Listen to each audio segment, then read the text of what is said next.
Hey y'all, I know it's Sunday and I've been up early because I got up cleaning up, washing. I'm getting ready to shampoo my carpet. I just ordered a universal upholstery, um, furniture upholstery thing from my rug doctor, tool attachment so that I can, when it gets here, I can shampoo my couch. I know it's a lot of people sleep, but we're just gonna work it out with the people that's on here. Hey Rob, how are you?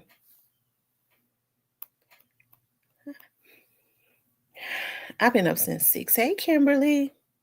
I fell asleep last night. Like I was constantly going to sleep on that live. I was gonna try to rock it out with y'all because I had just got on, but like I said, I had eaten that soul food. And the soul food when it's like it's fried, that fish, yams, it's heavy on your stomach and it makes you sleepy. And child, I was asleep. Hey AP Jones, Miss Muffin. Is that my cousin? AP Jones? Um, Gary Clarinetta. Now, as soon as I get on, my phone starts to go off, which is cool. Let me see who this is calling me. Um, that's what I thought.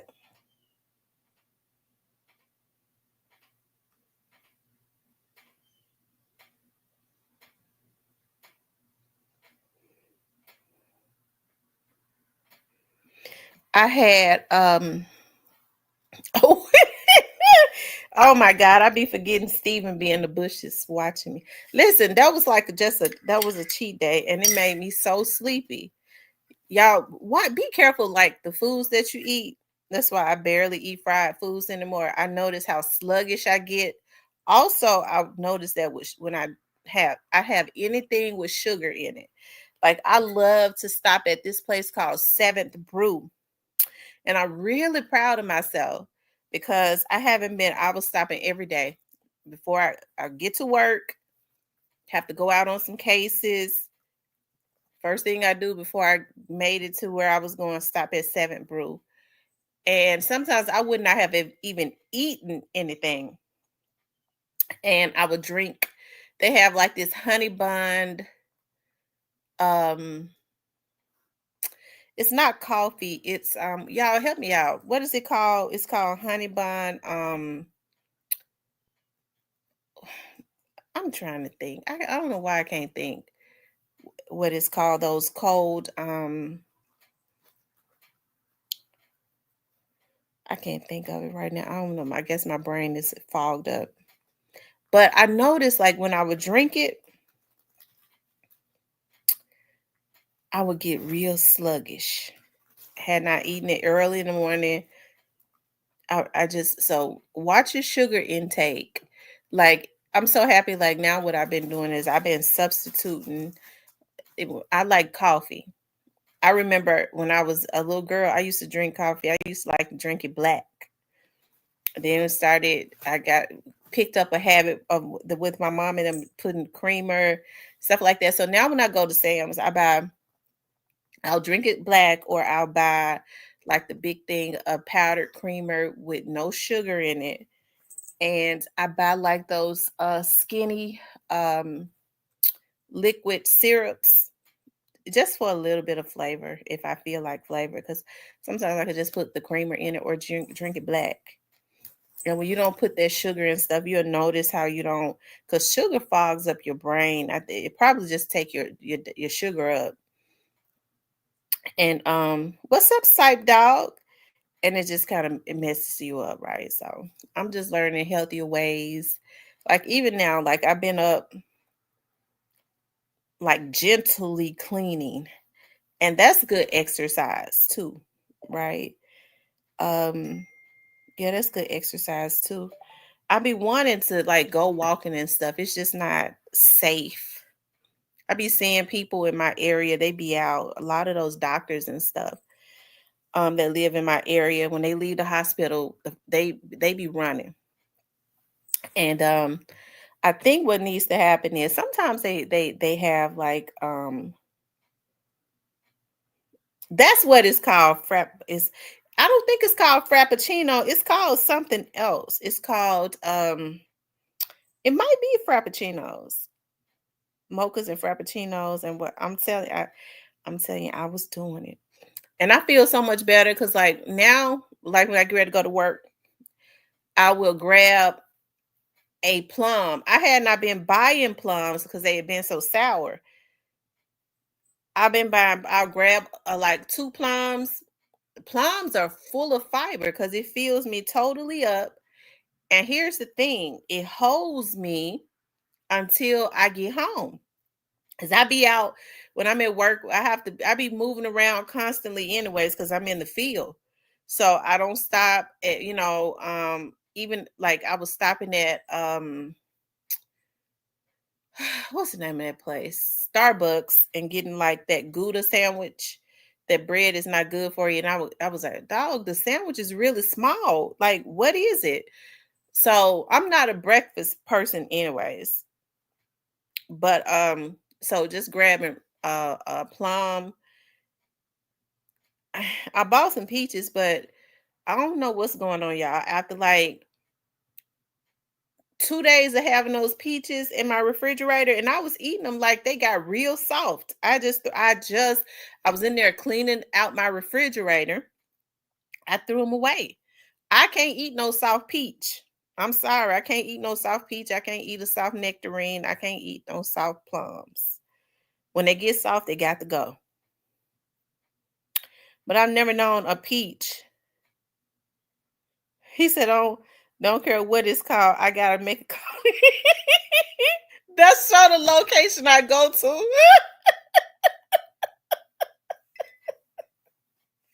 That's the look. I was going to Seven Brew so much. When I would pull up, they they would say you do for a free one. After so many, I was going every day. I think that's the reason why. That's the reasons why when I went to the doctor last week, because y'all know I had to go to the doctor. I told her I was scared too. I told the dermatologist, I said, I ain't never been to no dermatologist and had to get on the scale.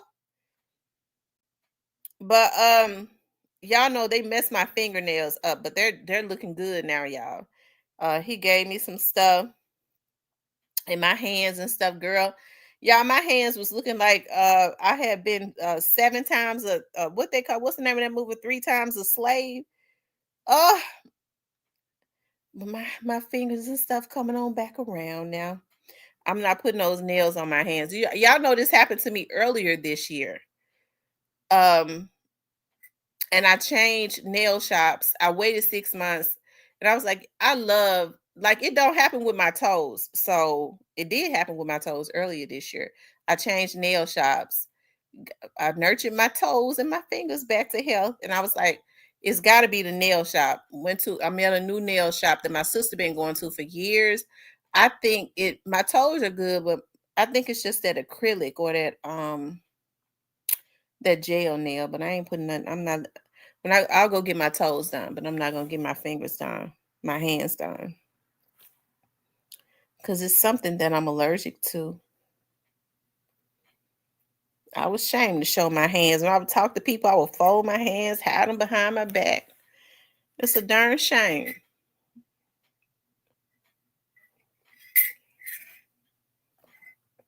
Anyway, y'all, I don't care what it's called now. It's the glue. I bet it is.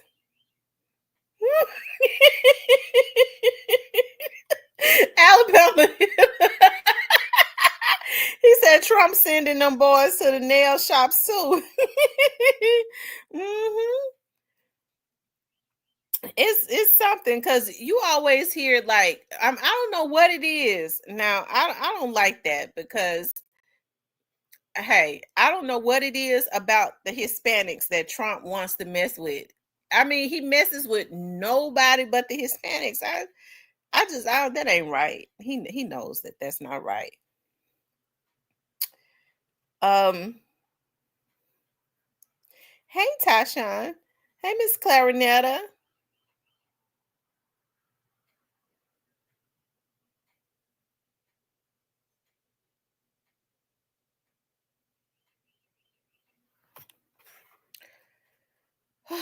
Y'all make sure y'all hit the like button for me.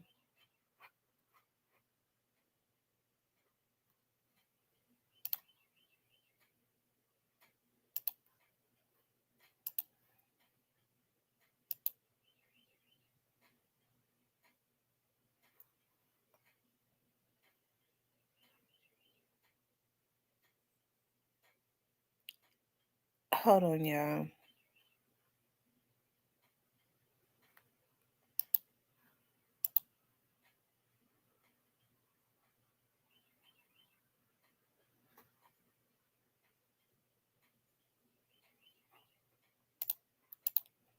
Oh wow. I love that quote.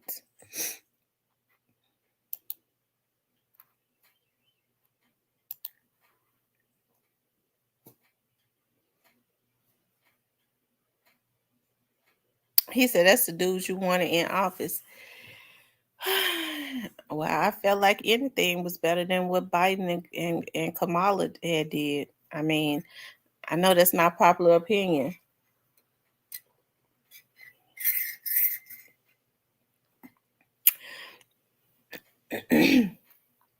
But let us not forget what Biden and Kamala did to us. They gave all of that money to illegal immigrants while you have people in the United States. They set them up like fat cats while the people in the United States that paid taxes, have paid taxes their whole life, even their family have paid taxes, struggle and suffer. Okay, I still haven't gotten over that. Anyways, y'all, let's talk about Trump sending the guards, the National Guard into Memphis. Is it needed? Um, was CEO Teasy betrayed? Okay.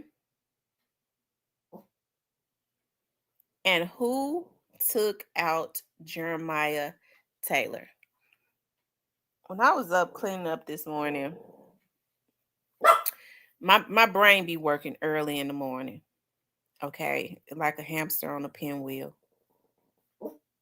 And I thought about that. You know, there Teasy is very rarely mentioned. Okay, um, and Jeremiah is too, right? And so I wanna talk about that. Okay, I want to talk about what CEO Teasy betrayed.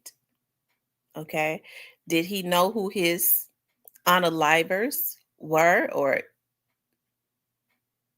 yeah? And who hit Jeremiah Taylor? We need some justice for Jeremiah, okay? Um now, hey Anissa.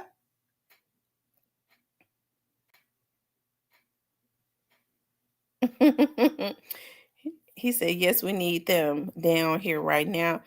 MDJ 901 says, yes, we need the guard, ATF, FBI, etc. Let's talk about that. A lot of people, especially a lot of the politicians around the Memphis area, they are upset. Okay, a lot of the good black people, sis. Okay, Memphis. Now, the state of Tennessee is a red state. It is a Republican state, but the city of Memphis in the county of Shelby is a blue county and city. Okay, meaning it is majority black. It is a democratic city. So in the county of Shelby, okay, in the county of Shelby, we have majority black politicians.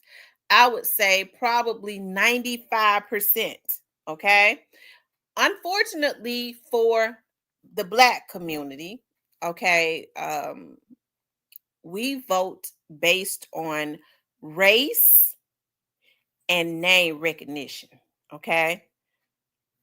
I don't know what's going to break the curse of that, but that's how it is in the city of Memphis, in the county of Shelby. We vote based on race and name recognition, which is the reasons that the Black people in Memphis keeps getting screwed royally. Okay. Now, so we got a lot of Black politicians in office. So, I mean, I don't think that we can say um that, because I still hear, I think it's just a habit now. Well, the white man's is messing us over. What damn white man? Who is your state representative? Do you know who he is? Yeah, I know him. I had like him because he be wearing his hat to the side. What has he done for you? What does he do with the funds that are allocated to the urban communities? Because y'all do know uh um um poverty, crime pays.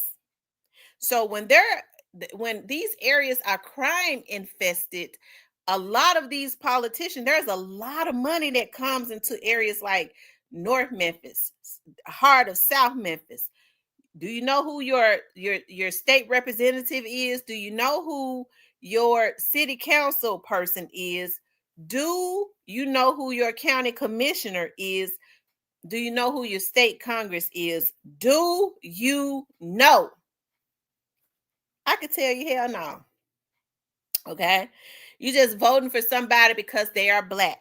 Okay. Well, they Black. They come out to the Black community. I got to go there this morning. I ain't got no hell in me, but I just feel the need to preach to try to free my people this morning. Help me, somebody. Okay. I just feel the need to set my people free, or try to. Okay. Um, so what ends up happening is we don't see any of these politicians, okay, until they want your vote. So they want your vote. They go to the big churches. They'll pay some of your Christian leaders up under the table because they're not supposed to come and stand in front of their pulpit. They can't tell you to vote for them. They'll tell you they're running. And then your pastor will come behind them and say, "This right here is my best friend right here. I'm telling you, this is my best friend. Good man, do anything for the community." Okay. Because he done got paid.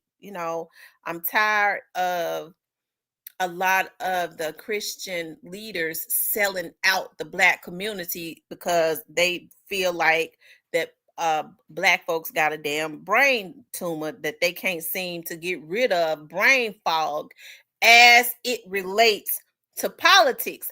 They don't want you to ever be involved in politics. They understand whoever controls the politics controls the money and the resources. So they'll get their interns to put out there. I just let the politicians deal with the politics. And it's something about them phrases that us as Black people, we just catch on to. We don't even necessarily know what they mean. Well, I had just let the politicians deal with the politics. I stay out of it. How could you stay out of it? Especially if you ain't rich. And even if you are, you're supposed to always be involved in watching politicians because they affect your livelihood directly. Okay. So they'll let the politicians come to their community when it's election time. And it's something about that spirit in Memphis. And I'm sure it's everywhere else because we all universal people, Black people. We all just kind of the same, some kind of way. Okay. And that's because we are the same. Okay. And so I'm sure it's happening universally. We like to be the word is it's manipulated, but we like to be wooed. Okay, we like to be pimped. We like to be finessed. That's the word, finessed. So if somebody who got your best interest come and stand in your face and say, "Look here, I want to help to clean up this community, but I need some help."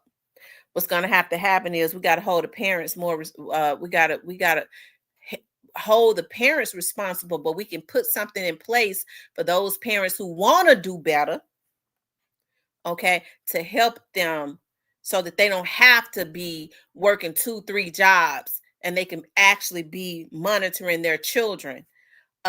We got to put something in place so that we can start back speaking about these young ladies. Okay, uh, we got to be proactive as it relates to promoting, um, speaking against teen pregnancy. So why don't we talk about birth control? Why don't we talk about abstinence?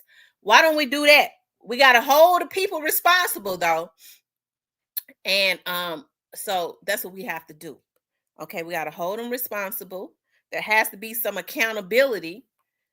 But you know what? We get ready to clean up our community, and the resources that come into that these politicians get is going straight into the neighborhood. We're not going to hide them. We're not going to do any of that. I don't like Tamara. Why not? Why you don't like Tamara? She thinks she know everything. I've been broke, busted, and disgusted my whole life.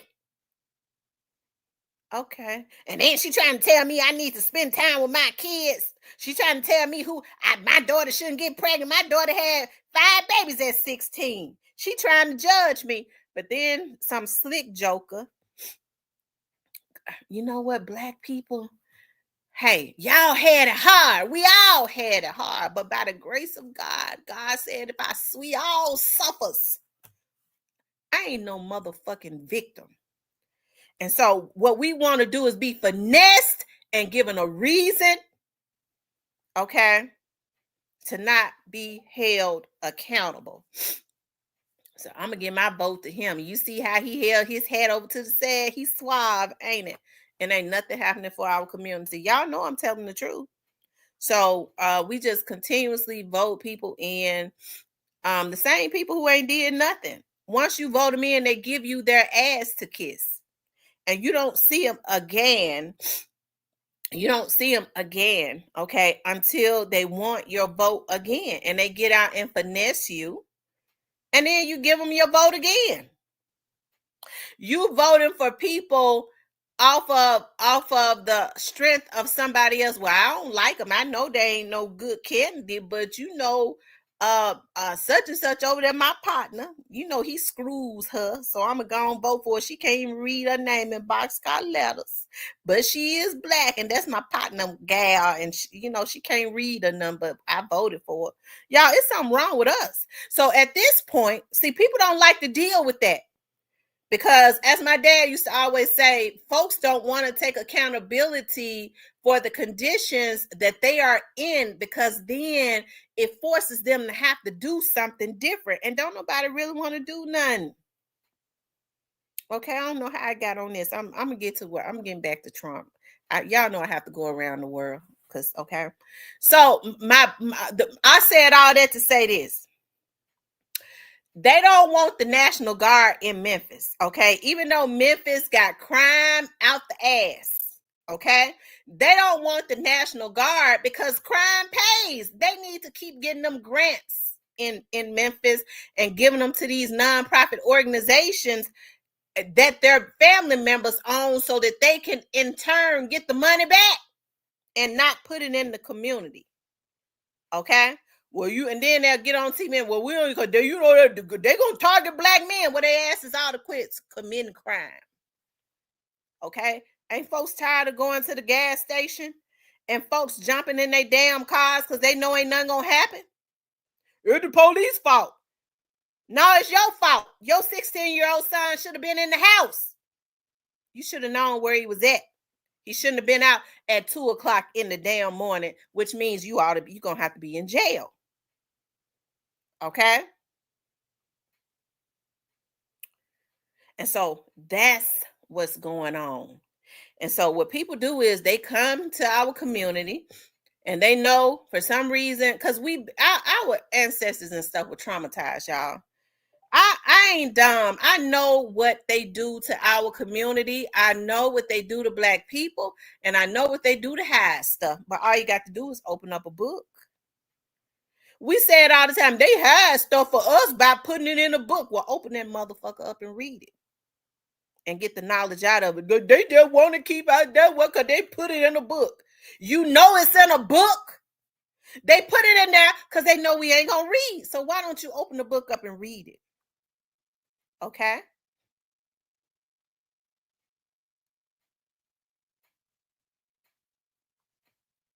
Lord, forgive me for cussing on a Sunday. Okay. But I got to get us free. We got to be some free thinking folks. All we want to do is be messy and be crabs in a bucket. I don't deal with crabs in a bucket because I lives life and I lives it abundantly. Okay. And I say all the time, I ain't a million year yet, but I'm sure gonna walk up on it. Okay. What you mean? I'ma keep going and I'ma walk up on it. I'ma keep reading. Okay. I'ma keep doing this. He said reading make my head hurt. And I'm gonna walk that thing down. I'm gonna walk them millions down. I ain't get ready to go kill nobody. I ain't get ready to snake nobody. I'm gonna use my mind to walk that thing down. I'm gonna walk that money down. Okay. And I ain't got to do it by building no sand castles either. I got a winner's mind. I'll walk it down. Okay. But unfortunately, we have the mindset. I'm gonna walk it down by jumping on somebody else's back and taking them down. That's the reasons why our community is like it is. Okay. But let me get back to these politicians because y'all know how I be doing it.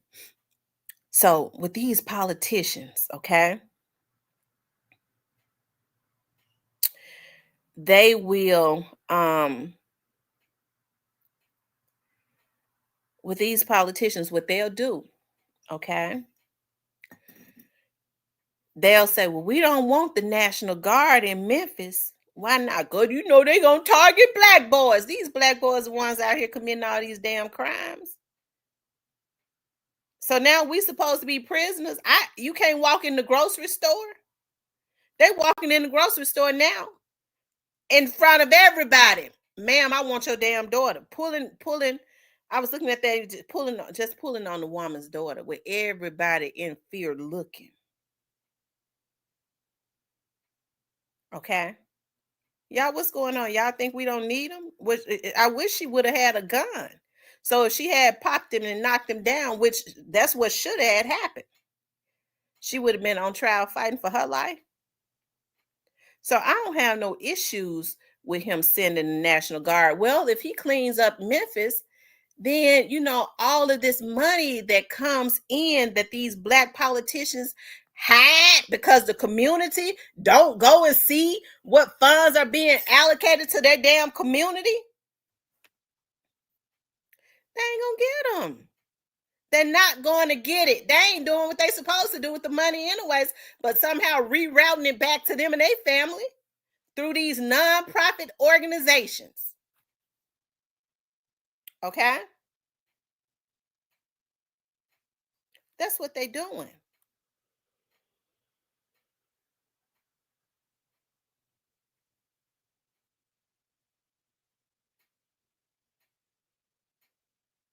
And so if Trump sent the National Guard in,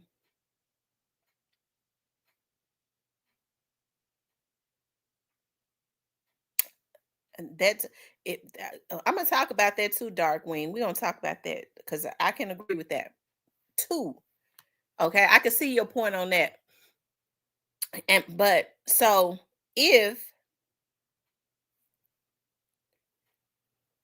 they bring in the National Guard and clean up Memphis, then all of that excess money that comes in that's supposed to be put into the urban communities anyways that they've been stealing, finding a way to steal, they're not going to get. So what they do is they get on the TV and find a way to get black people emotional. They're going to be killing your black sons. They gonna give your son a curfew. Well, your 14-year-old son ain't got no business with his ass outside anyways. Past 9 or 10 o'clock. Let me tell you something. If you got a damn minor, and you waiting for the police and the city officials to put a curfew on your child coming in the house, you a damn failure as a parent. You's a failure. If you waiting for the police to enforce a curfew for your child, your minor child, you a damn failure. How you gonna put that on the back of the damn police and you got a damn minor child? 17 and under, if you don't know what a minor is. Some folks, well, he's 17, he grown. I can't tell him what to do. Some of these folks don't even know what the legal age is their kids been having. They wait for so long.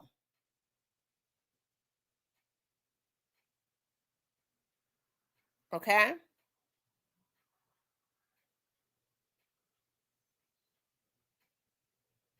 So they want to put the parents in jail. I as a my child's friend, your child should have been had an ass whooping.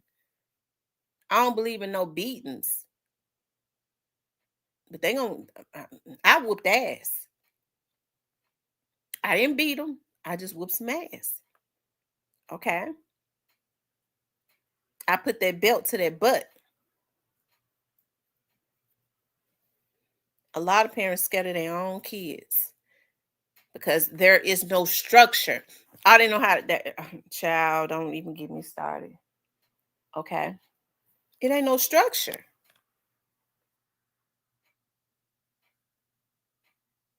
Which is a darn shame before God. I can't whoop Junebug. He gonna call the police on me. I'd have Junebug ass so scared to pick up that phone. I'd have Junebug ass so scared to pick up that phone. How you gonna have a 12-year-old and you scared to put a belt to his butt because he gonna call the police? I'd have Junebug scared to look at a damn phone. Talking about calling the police on me.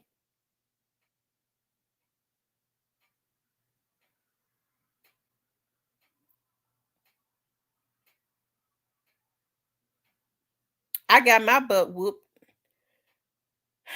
Y'all, my mama even, and I told my mom, I said, you know what you did was, I said, I think you scarred me. I said, I remember that time you whooped me with an extension cord. I was bad about talking back, y'all. I was spoiled. My mama told me, she said, when you was a baby, she said, I had decided I'm gonna give my baby everything she want. My mama was a teen mother.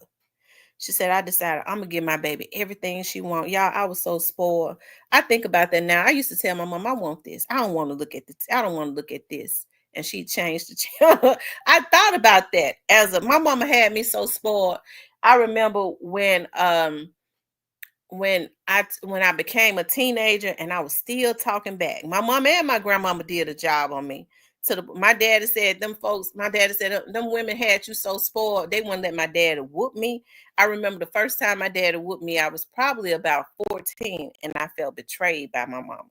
I said, you let him whoop me. He said, I should have been put a belt to your tail the way you talk back.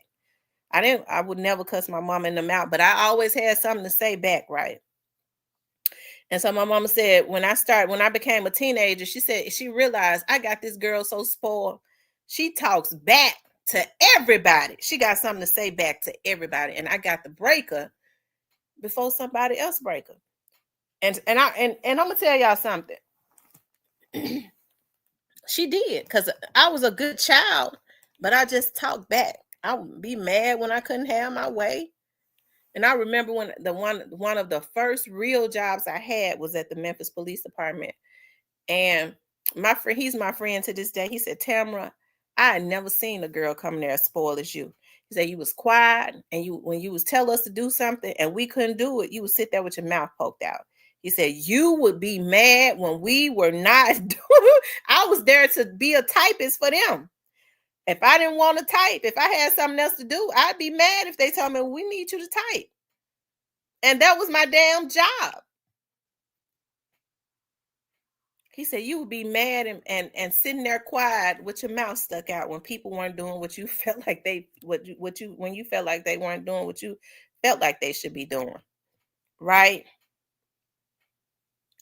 And I think, and I'm so glad that my mother took the initiative to break me. I wasn't wild and fast or anything like that because she was pretty strict. I wasn't able to go hang out in different places. But I think now parents are not structuring their kids because even though I was, they had me like that, it was still a lot of structure. I had respect.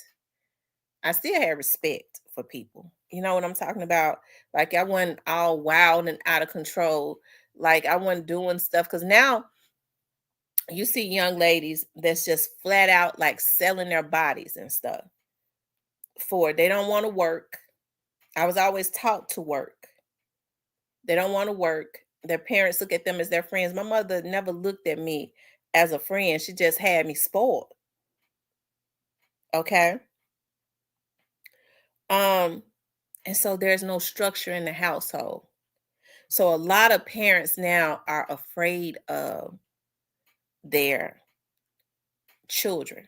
Okay. They already, it's funny because I always talk about this because I have friends that are teachers, school teachers. And then they talk about how the parents don't come to the PTA meetings. You can't get them on the phone when you call them to talk about the disciplinary of the child that's keeping up ruckus in the classroom. Don't have their homework. They're failing. They will block the teacher. Okay, they'll block the teacher. But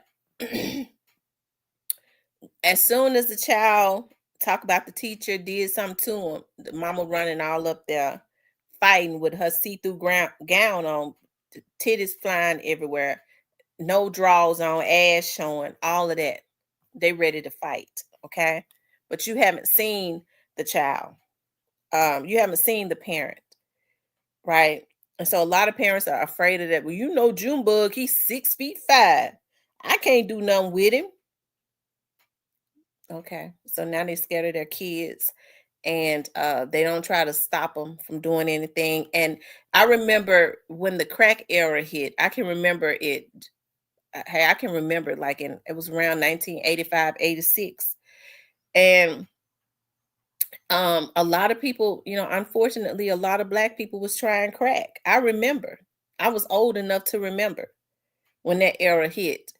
And it tore up a lot of families, but the thing that saved kids around that time was they had old-fashioned grandmothers that the kids would then go move in and the grandmothers would finish raising them. They had old-fashioned grandmothers that still had a lot of substance in them that finished raising them, and so a lot of them still turned out pretty good, right? Now you don't have that. Everybody on pills, okay? Everybody on pills. As I always say, mama 12, grandmama 22, great grandmama 30. Okay. That's what's going on now.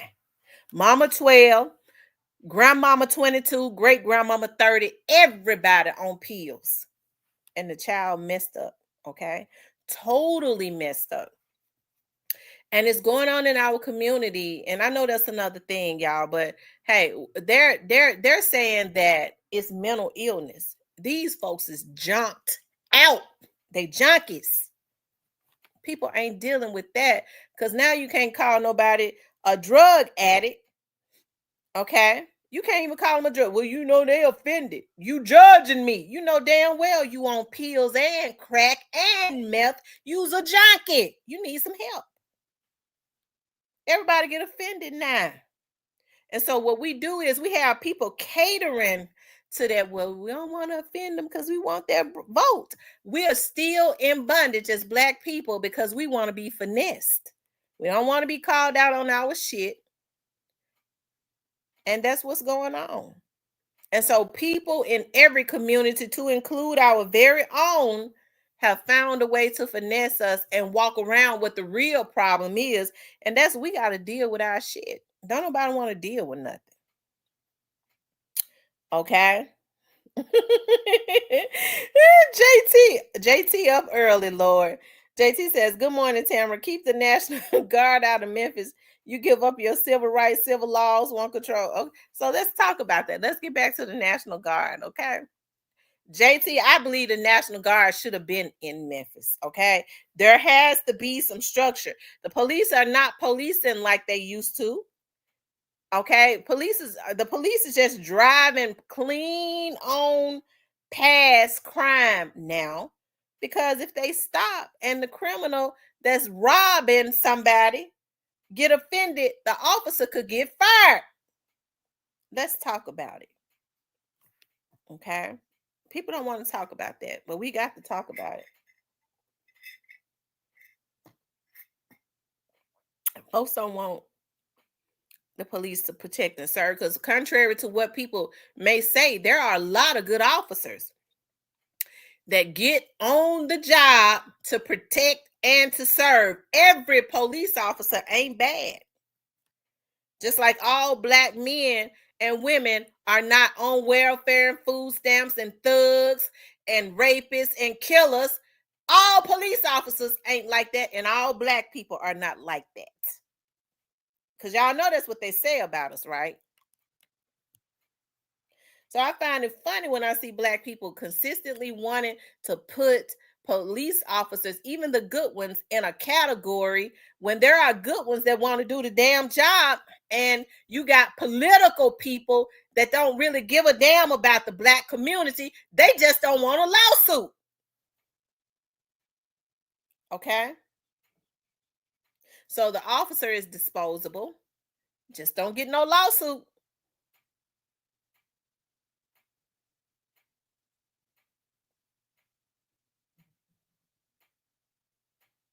And it don't make no sense. And so what you got is, you got them Black politicians want to make the Black community that is being destroyed in Memphis. Our community is being destroyed. Yeah, I never thought I'd have to carry 3 weapons with me. 3.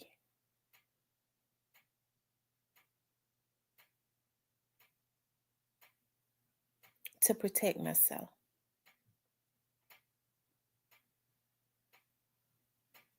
And ladies, y'all better start getting trained. One of the best things that my friend could have ever told me was, I remember he said to me one night, I was leaving when I used to be at my studio real late,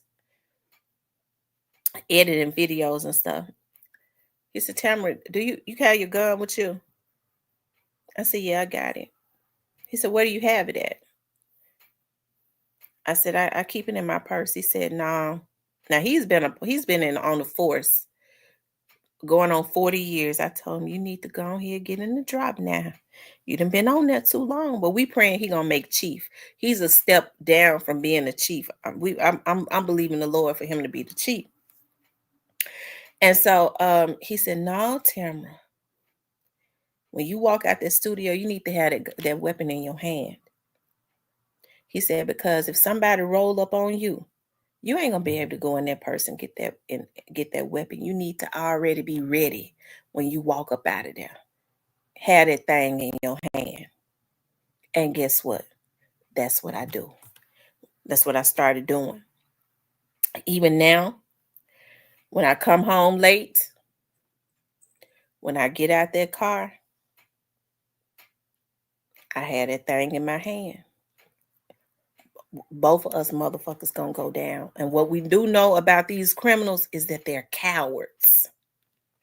They'll come and pop you. They think that makes them a gangster because they can run up on you and kill an innocent person.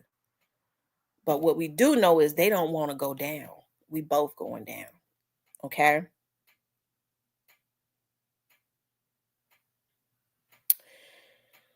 So, says these politicians sure allow our city. Yeah, they wanted to go to trash so that they can get all these. When it's a lot of crime in a city, they get a lot of grants to come to the city. So, black people, these black politicians that's sitting up here that y'all think love y'all so much, that's finessing everybody. They don't give a damn. They wouldn't give a damn about the National Guard coming with their tank trucks and running you over flat foot, bare bodied in the street, smushing your body, just smushed with the tanks if they could still get them funds. Okay,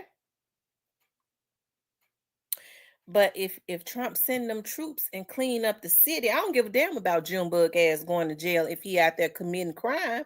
I can't understand why is folks wanting to protect criminals.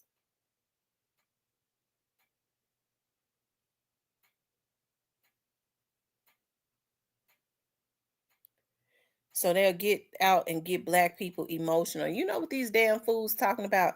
Y'all, we got to educate our community. We got to educate these young men. They're a bunch of damn fools because a lot of these OGs some damn fools. Ain't nobody telling them different, and mama is slow.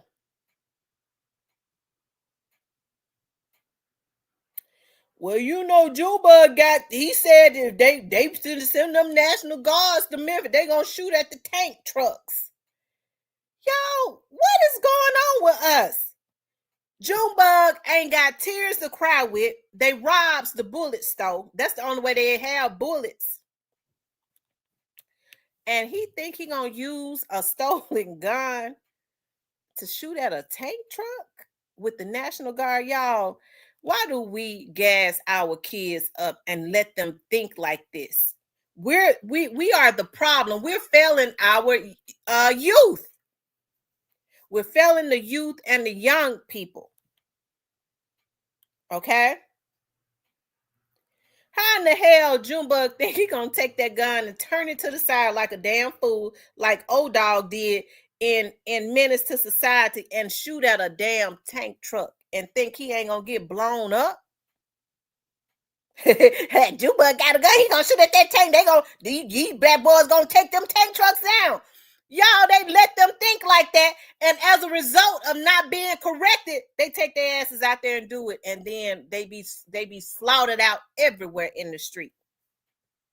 We set them up to die because a lot of us ain't doing and saying what we're supposed to say. No, Junebug, I know you on pills, and I'm on pills too. Even if you on pills with him, if you his mama or his daddy.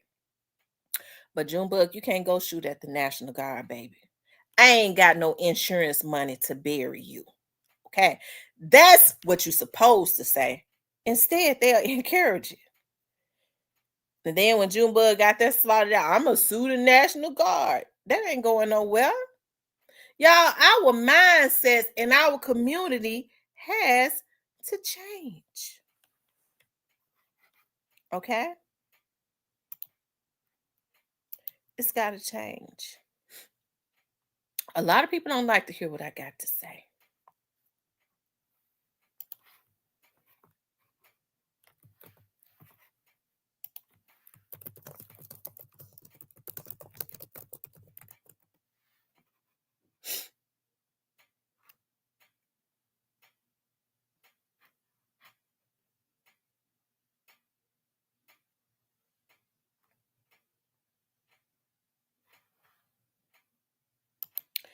A lot of people don't want to hear what I got to say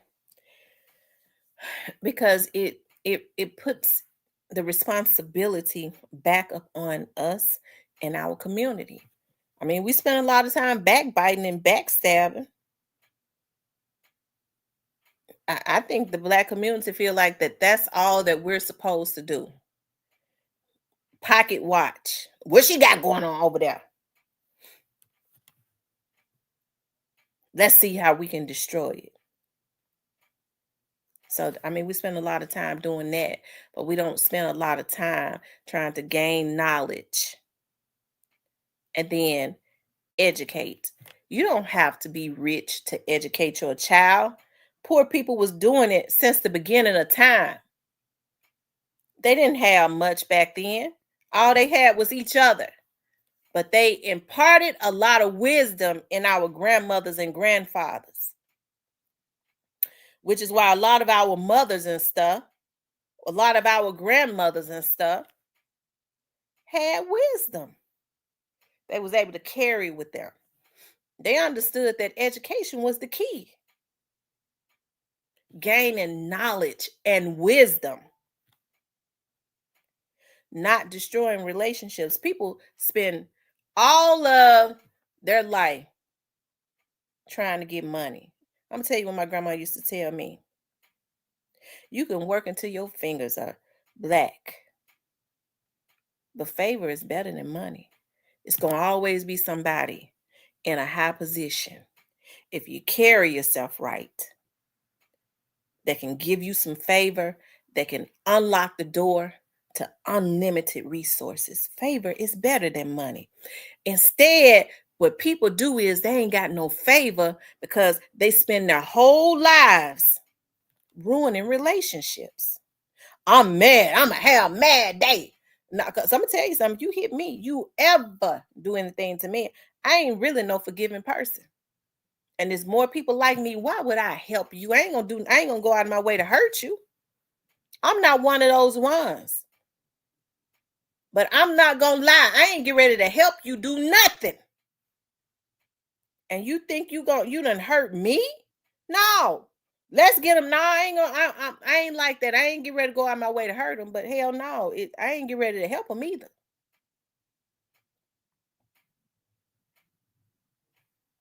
And so people spend their life ruining relationships because they got their mouth on and talking about something that ain't got nothing to do with them. Okay. I'ma just tell her off. Okay. And I'm gonna tell you what professional people say when you know what, I'm sorry. I know I did such and such. Because my dad used to always say the person that you cuss out at that red light on your way to that job interview might be sitting behind that desk when you get to that interview. So you have to be real careful about what you do. And so what professional, my dad used to always do this, okay? When people were wrong him, Mr. Rick, such, and then they would need him. Mr. Rick, such and such. Yeah, I'm sorry. Because they were sitting before him. They needed him to do something for them. You know what my dad used to say? You know what? I have no idea what you said. I don't even remember that. I don't even remember that. I don't even remember that situation that you're talking about. Oh, because I know I cuss you out. I don't even remember that. And that's what more people do. When you sitting before them, and guess what? They ain't gonna help you. I don't remember the situation. You good. I don't remember that. When you walk out, I'm not helping them.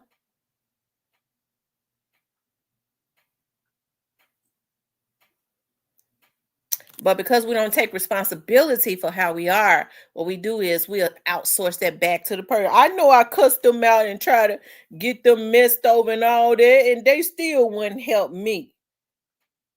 The mindset of a lot of the people, and especially in our community, is totally twisted, right?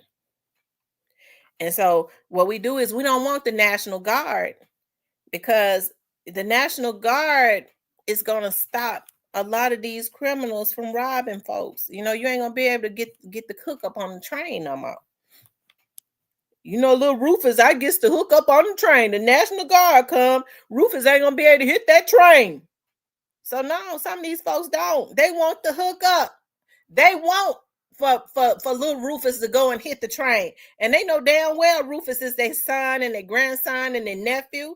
So it ain't because they really scared about the National Guard doing anything to little Rufus other than stopping them from committing crime.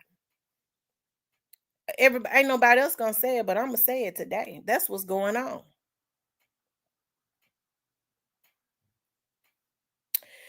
So is the National Guard needed? Every time I turn every time I look at the news, it seems like the crime gets worse and worse and worse and worse and worse. Hell to the yes. I think that we do. Now, I ain't mad at nobody else. for what they think. We all got our own opinions. We have to respect that. I respect you, JT. Okay, I know JT gonna get up here to talk about tell. He has to remind me that I didn't have nothing bad to say about Trump. I like JT. JT, I could we be talking about Dolph some days. And JT would call in, Tamara, let me ask you something. What you think about what Trump just did? He had to throw it in my face, right? But I think that the National Guard is needed, and they need to set them up everywhere. It don't matter to me because we already know that the National Guard is probably coming. It don't matter what them black folks say that's in that's claimed they in office. If the white people want the National Guard to come, they coming. And crime is bad. It's starting to spill over into the it's starting to spill over into the white communities. Okay, it's starting to spill over into the white community.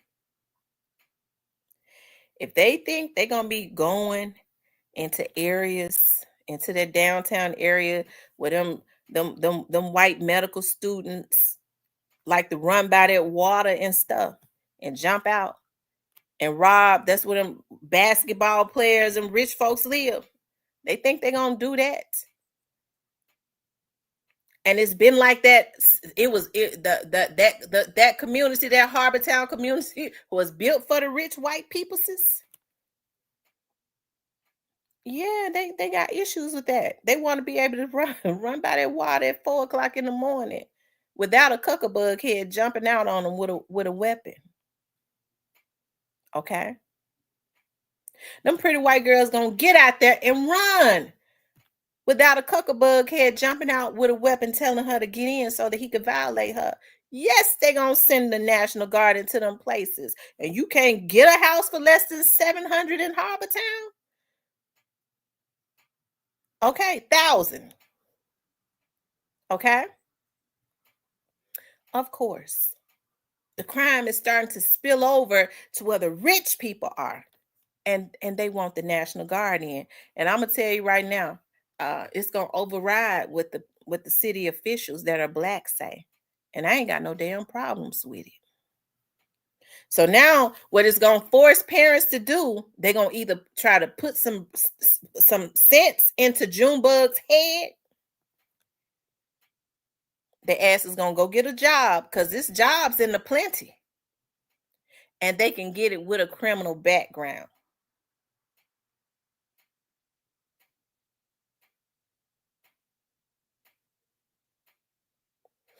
But they're going to stay their asses in the house.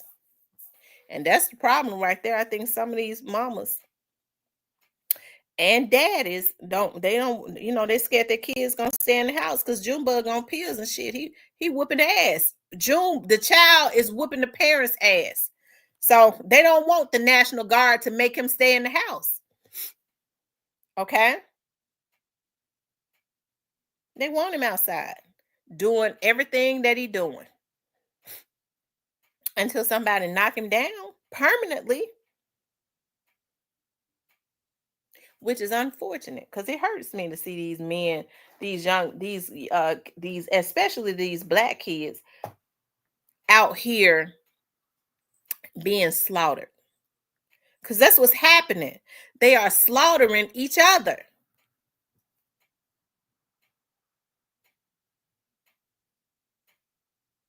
Okay. Yeah, I see it every day. When I started working for the Memphis Police Department, I saw it. Now I'm really working in the midst of some stuff. I see things that these folks do on a whole different level now.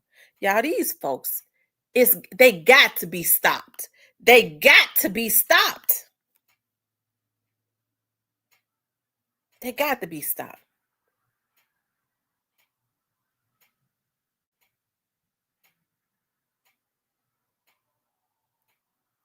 And I'm gonna tell y'all something. It's something about the federal government as it relates to like the federal agents, the federal prosecutors. They can say what they want to. Y'all better get y'all kids. That's all I'm gonna say. Y'all better get y'all kids. Cause them folks got they y'all better get them. Y'all get y'all kids. Please get them.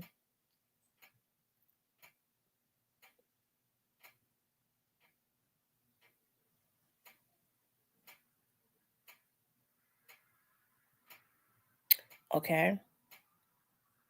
And if you're old rusty Negro, you old as Methuselah, you still out here committing crime.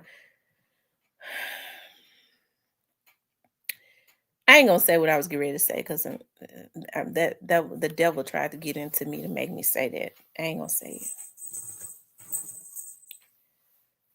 it. Chat Town Finder says like Tupac mom told him they giving us the tools to take us out. Gun law, social media, for sure. Folks get mad now.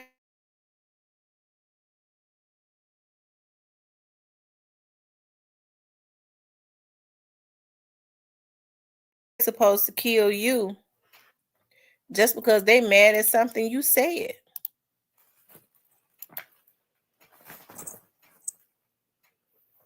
That's what they think.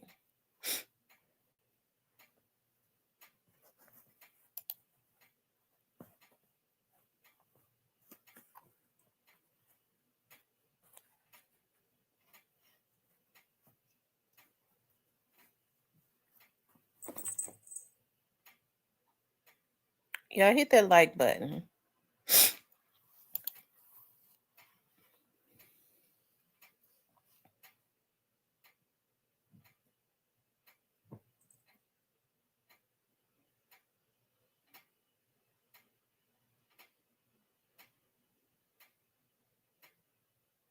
Okay.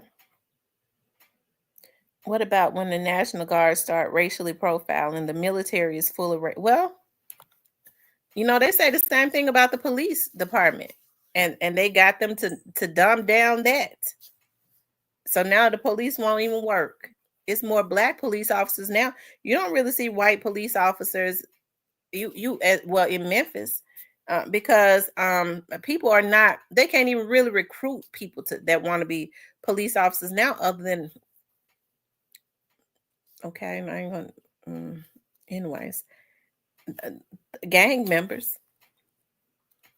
Des Allen says bringing them would do nothing. It's deeper than control. Well, it'll do something. Okay, Des, I think it's gonna do something. I do. In my opinion, I think that it will. Hey, I think anything is worth a try. And even with the military, they have laws and stuff that they have to go by. They can't just gun. They have laws that they have to abide by. They are not lawless citizens.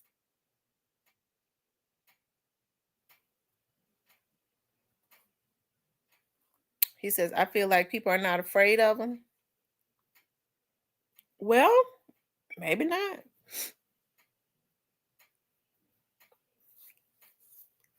Kimberly says, I did something. It did something for me, DC. Y'all make sure y'all hit the like button. Okay. Make sure you guys please like, share, and subscribe. But if you ask me, as a matter of fact, let me pull this up. I want to pull this up right quick. Hold on. Now this fan starting to. I don't know what. Maybe because I don't turn the fans off, they then start cackling. Like the other one did. Let's see. Hold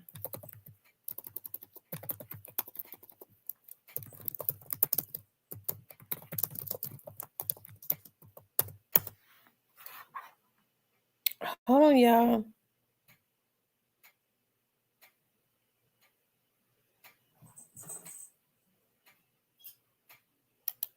Okay, yeah. So y'all. Okay, so it is. Look,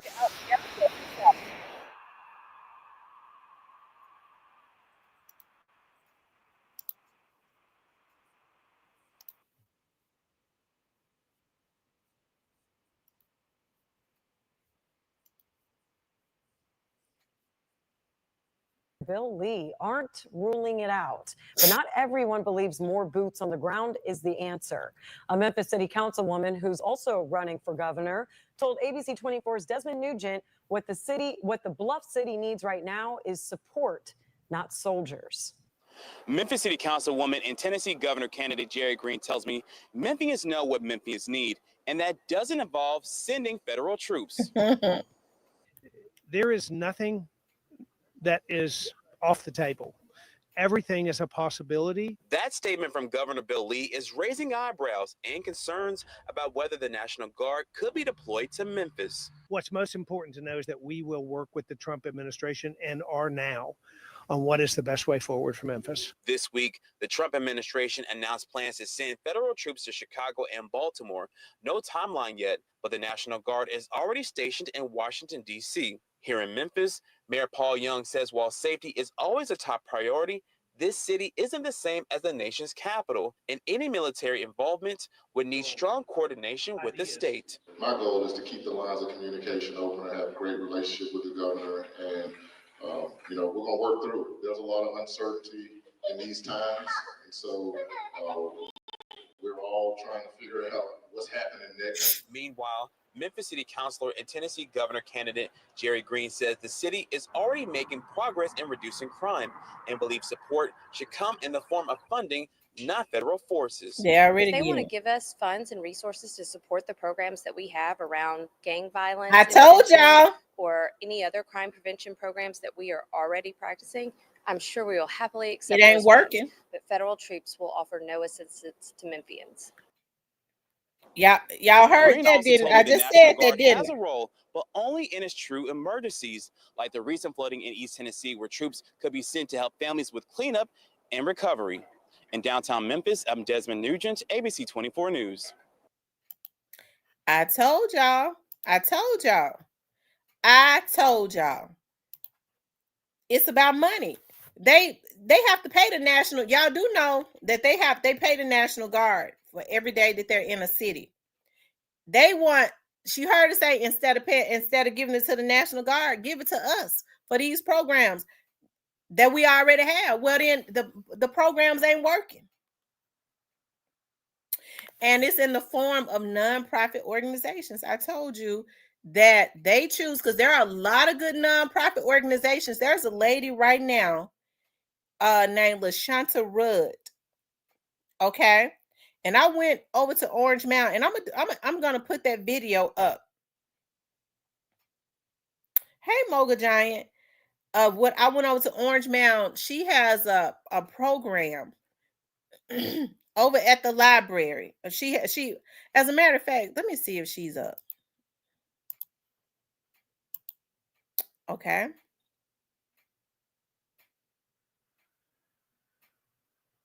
I don't know. A lot of people might be going to church. But what she does is she helps these guys to get jobs with the government. She trains them and she helps them to get jobs. Okay.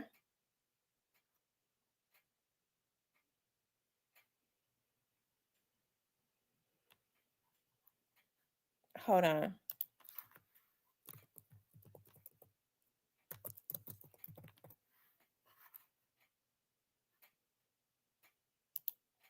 And she's running for county commissioner.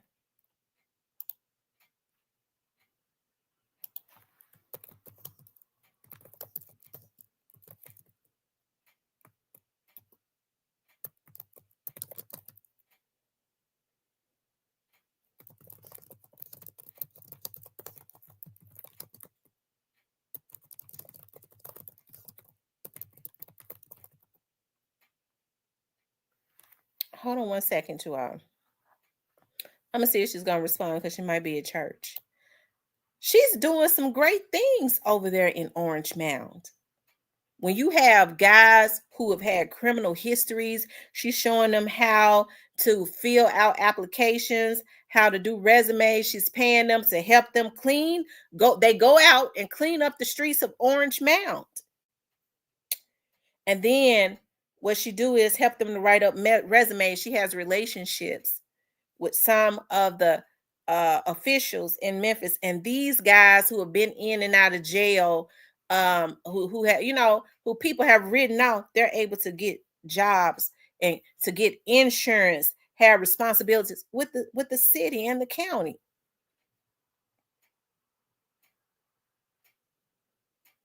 Okay, that's right, Edward Potts. If you're not committing crimes, you shouldn't worry about the National Guard.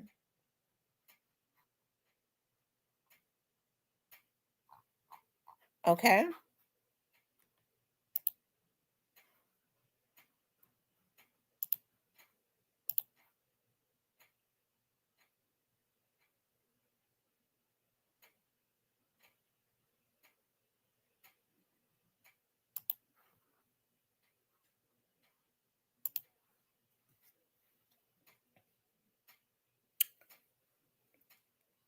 Hey, David. So I think that it's a shame what goes on in our communities. Y'all, you know, we're gonna have to stop being lukewarm. On one hand, we want crime to stop. We want them to do something about crime. On the other hand, well, maybe we don't, because we got relatives and friends that are out there committing these heinous crimes. I mean, we got to stop being lukewarm. Lukewarm is like being on the fence. I don't like fence riders. I could deal with you hot or cold. Okay. At least I know where you're coming from. I can't stand no damn fence rider.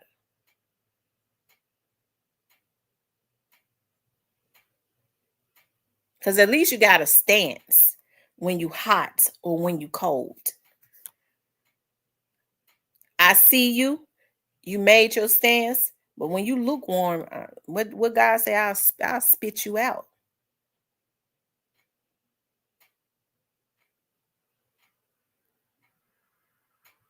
So Chattanooga's finest.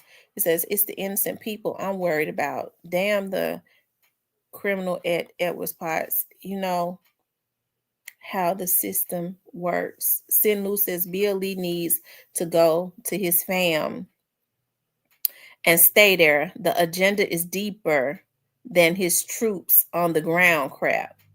Don't be blinded by this. Watch Bad Faith. Um, Chattanooga Finest says, Pimp Tight Exploring the Truth says, I see why people would be worried of the National Guard. They don't follow the constitutional law like the police. I tell you. Y'all make sure y'all hit that like button, okay? Make sure you guys please like, share, and subscribe. She hadn't come in there. She might be at work. I mean at church. It is a Sunday. And I got on early so I can finish my house cleaning up, and then I could start grilling my fish. I don't know what I'm gonna eat with my fish, y'all. Fish and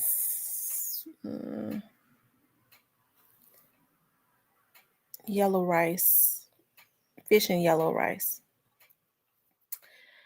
Japan says we are just committed to ignorance as Black folks.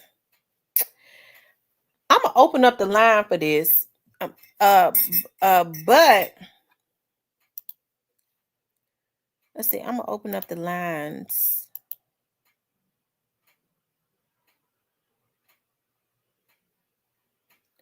But I want to talk about, before I open up the lines, I want to talk about what CEO Teasy betrayed and who took out Jeremiah Taylor. Now, we've talked about this before, okay? I know a lot of people are saying, well, with this, Young Dolph situation, it's time to move on. I mean, and everybody has their right to move on, okay? But over here on my channel, I talk about what I want to talk about, okay? And I choose not to, because there are so many moving parts as it relates to the Young Dolph's case, okay? We definitely still want justice in totality for Young Dolph. And hey, I still believe that justice, and he will get that in totality. Okay. I know that oftentimes the justice bail is it could be perpetual for them to ring it. But I do believe that. And We know that Jeremiah Taylor, what happened to him was directly a result of Jeremiah um um taking care of his mural. Okay, when he would go up there and clean up his mural and all of that. We know that, Jeremiah was being threatened and stuff, right? Somebody wanted him to stop. Okay. If the what was Did they want him to stop enough? I don't know what he was doing other than, he got some coverage when he was up there. And I mean, I really don't understand what it was other than we want to exert fear. That was around that time where they were still threatening people. Um, they wanted to just put fear into the atmosphere. I think a lot of people didn't believe that fat meat was greasy, right? And so they wanted to put fear into the atmosphere. If we tell you to stop cleaning up the mural, and sometimes people don't want to be reminded of what they do, right? They don't want to be reminded. And so Jeremiah just kept on doing it. Okay. Um, and so somebody waited on Jeremiah, and they waited on him. And it's funny because there's more footage of that. And I was actually told, I don't know what happened. See, this is the type of stuff that, I dare not say, I don't know what's going on with his case now. The last I heard, that this, I know it's got to be something known what has happened to Jeremiah, because the last I heard, like earlier this year, something that it was going to be some grand jury indictments on that. I ain't heard nothing else about it. I don't know what's going on with that. Okay. But I still have hope. And I believe something is going to happen at some point. Okay. At least there's an idea, or is basically known what has happened to him. Um, when there be arrest on that, I don't know. But my thing is, hopefully soon. We don't want for Jeremiah to be forgotten about. Jeremiah didn't do anything to anybody. The only thing that he did was he the only thing that he did was he decided to clean up Young Dolph's mural. Okay.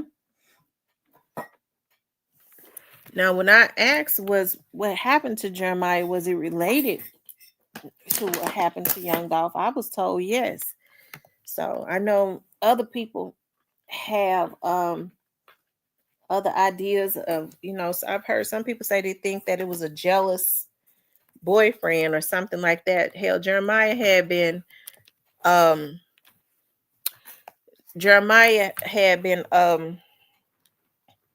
being a masseuse and rubbing ass and smacking ass and all of that forever, and had no jealous boyfriend did anything to him. But all of a sudden he starts to clean up Young Dolph's mural, and you know and something happens. I get to wondering sometimes, did a girl set him up? Well, okay, I don't know. Because yeah. So, and when I say that, I only say that because um we see now that, especially around that time, these dudes was getting these girls, and I'll be glad when, I hope I'll be glad when something happens with that. They was getting these girls to call and try and set people up. I don't know what it was about. They didn't want. I guess they felt like they were such damn fools. Okay, they didn't want nobody talking to. They felt like if people didn't talk about the Young Dolph's case, that they would get away with what they did to him. Right? I guess that's how dumb a lot of people are. Right? But I think it's gonna be interesting when that happens. Y'all, I should have I was gonna talk about something else, and I'll talk about that another time. Child, these folks, just like now, somebody probably sitting looking at this video, rocking back and forth. Bitch, they probably already know who you are. You need to go ahead. Whatever you got going through your mind as it relates to me, you need to go ahead on with your life. Okay, because um I think it's pretty much a wrap on Jeremiah Taylor. But what we want to do, I'm talking about as far as because what happened to him. But what we got to do is we definitely just got to pray for his family, for there to be like, because I know it's been a few years for whatever is going on, for it to be speedy. Okay. Because as I was said, I was told, even when it first happened early on, which was the reason why I didn't talk about it, is that they knew it was related to what happened to Young Dolph's case. So him cleaning up their mural. Okay. That's what I was told very early on. That's why I didn't talk about the Jeremiah Taylor's case or anything like that. But you know, Jeremiah was definitely a human being, and he deserves justice. So we gonna pray. Um, you know, anyways, we're just gonna pray. Okay. I was getting ready to say some bad things, but I'm not gonna say that. I have to learn to hold my tongue. Okay. I'm learning to be better about that. Hold on for a second, you all. I'm trying to pull something up. Just give me a moment.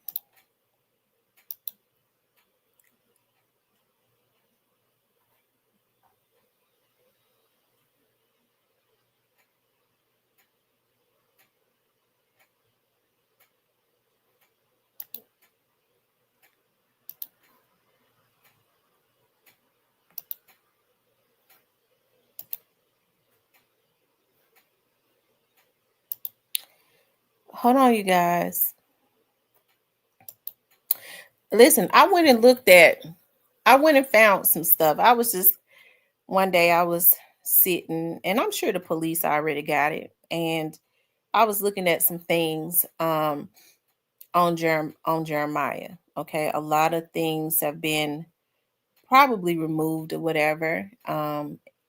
He's no longer here, so he can't pay for some other services. But I was able to go and pull some stuff up, right? And I was really shocked that it was still up, some of it. And I saw where Jeremiah was he was promoting his business, and he was basically letting it be known um that do not book him. He would not do sexual favors. um he was basically letting it be known that he was not an escort type situation. He would not perform sexual favors for any of the women. If he was asked, he would immediately end the session. I mean, he let that be known. Jeremiah he looks like he's a nice looking guy. And so yeah. So so with people with he had a situation where they went online and booked him. Okay. So what the person would do is they would use the service, they would book him, and of course, you know, just like any business would have, when you have those online services, they would book him, give their information and all of that. And what he would do is I think he would call to confirm it the day before or something like that. He didn't necessarily know who any of these people were.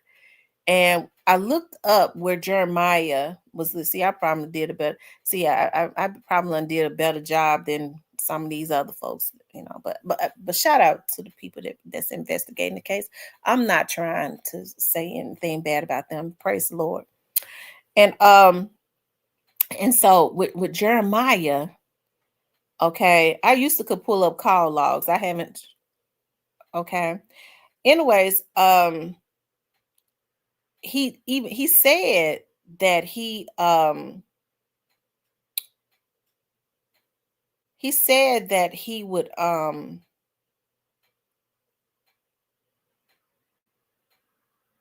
confirm the day before. Okay. He said that he would confirm the day before. When I looked at Jeremiah's address of where he was living at, Jeremiah did not live around that area. It makes me wonder if he was booked. Okay, did somebody book him? Because somebody was definitely waiting on him. Um, yeah.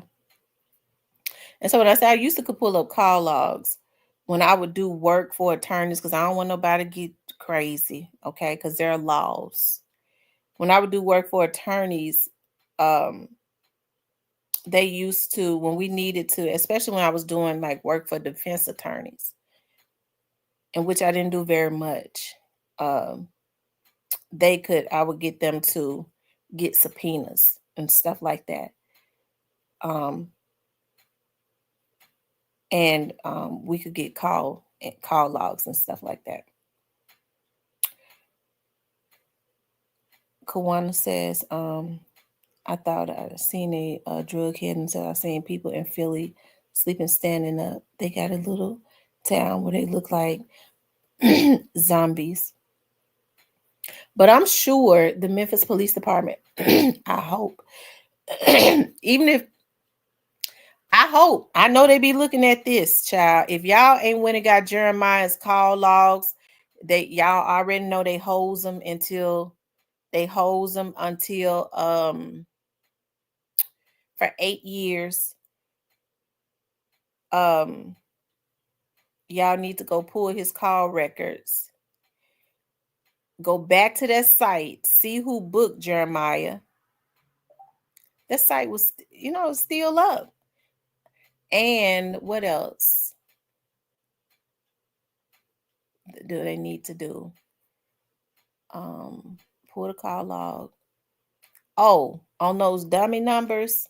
But I'm sure MPD already know this. On those dummy numbers. A lot of people use them. Okay. So I'm sure MPD has taken the time though, because if I had the system, I know they do, where they can walk down who uses those dummy numbers, those Google numbers and shit that people think is disposable. But I'm sure they knew that, right? Maybe that's why they was saying there was going to be they was going to get a grand jury indictment earlier this year, but something has happened.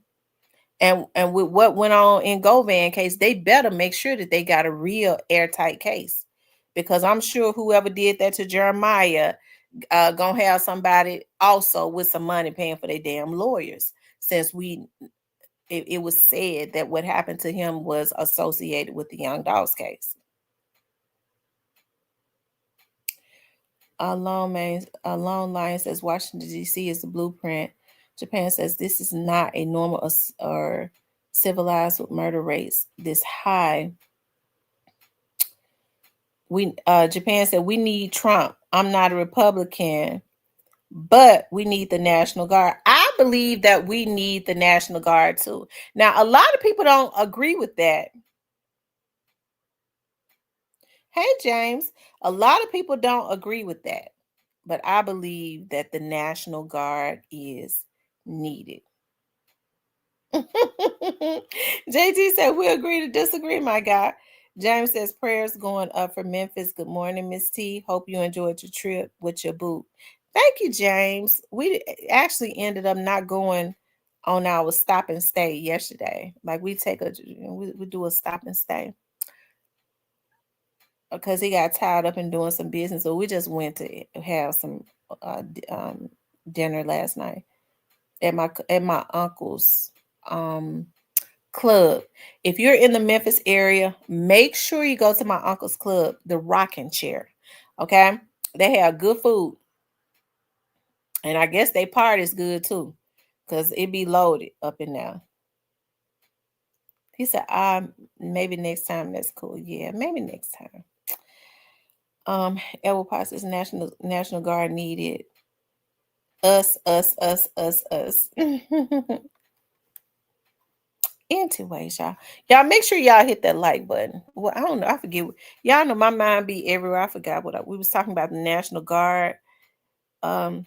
Kennedy says, let black people look after black people in Memphis. Remember, you are the original people. Well, that's what's going on. They looking out the black folks and killing them. I mean, we doing a bad job of looking out for each other, Kenny.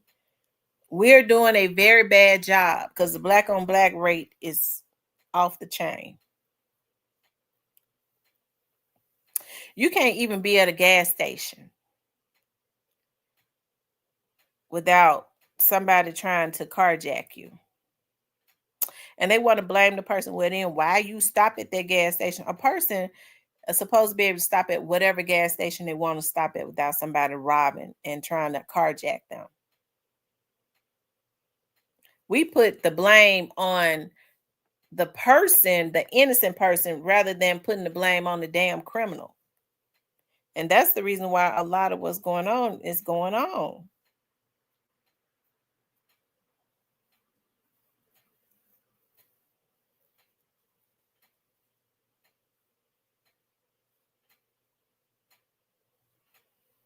Y'all hit the like button for me. Make sure you guys please like, share, and subscribe. Okay? Let's see. Let's see some, y'all.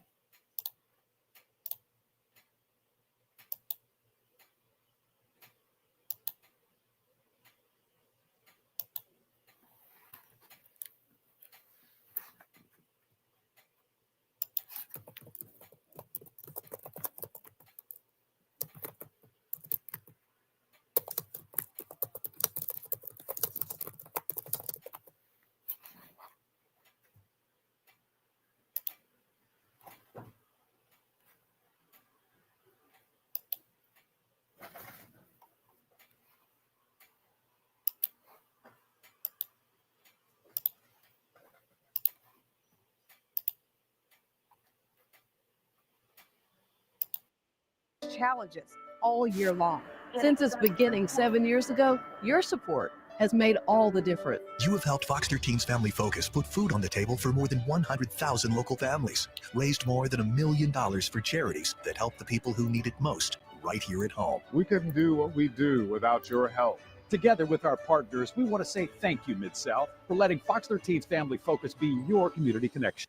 Jeremiah Taylor ordered fraud after hearing of his death. The reason why? Well, it's because he was one person, just one of the people who was responsible for keeping the Young Dolph Memorial clean and looked after. Thanks for joining us for Fox 13 News at 5. I'm Daniel Wilkerson. Fox 13's Julian Paris spoke with a friend close to Jeremiah Taylor. Julian, we tried to reach out to police, but there is a friend of Jeremiah's you had the chance to speak with.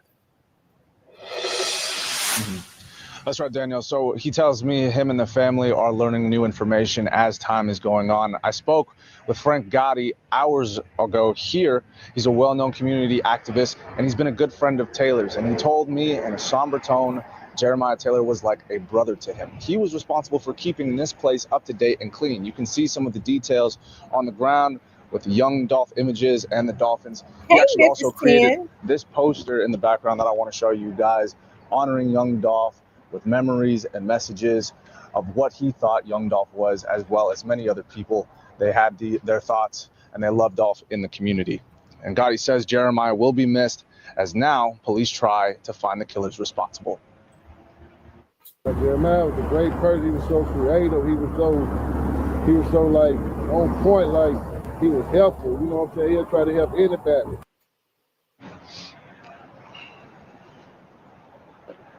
And Gotti says, you know, he's glad that Taylor was able to do what he did. He was very passionate about it.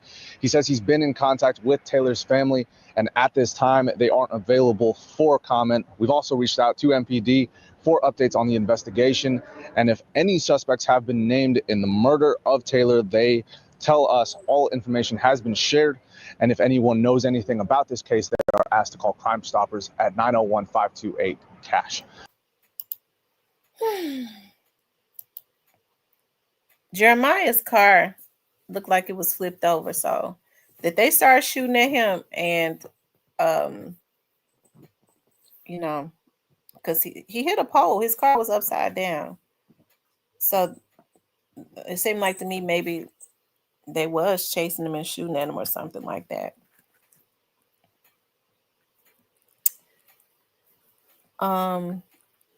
Is Big Motor death related to this? That I don't know. You talking about Jeremiah Taylor? Why would Big Motor want to take Jeremiah Taylor out?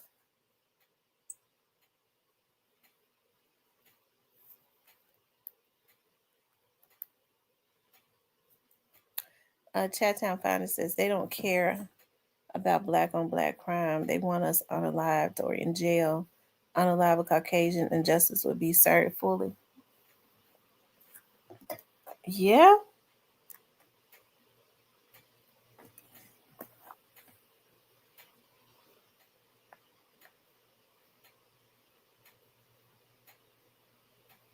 Hmm.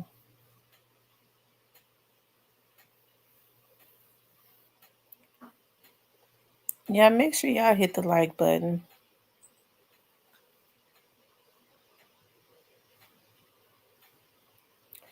Also, you guys, I know we haven't talked about CEO Teasy in a long time. Nobody really talks about Teasy, okay? Um, I get to wondering about that, about CEO Teasy. I wonder about that quite a bit.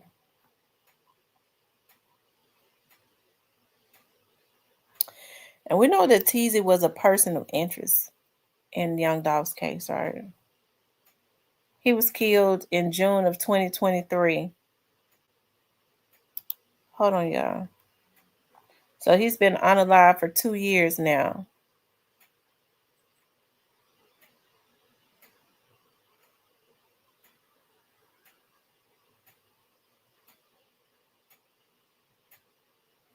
It says, not long after being named a person of interest in the long-running investigation, a man named CEO Teasy was reportedly shot and killed in the city on Tuesday, June 13th. Local police received a man down call shortly before 1 p.m.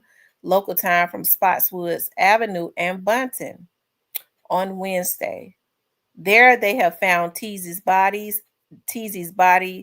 hours after the incident took place. According to a tweet from ABC 24 news reporter, multiple sources have confirmed the victim's identity. The shooting happened last night. MPD was searching for a victim but never found one in the area. He shared yesterday his body was discovered shortly after noon today.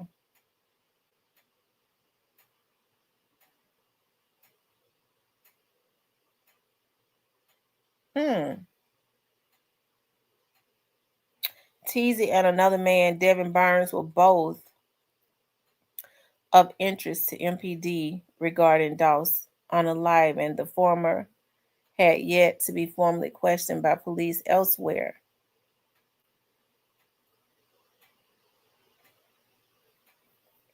The latter was arrested February 2022.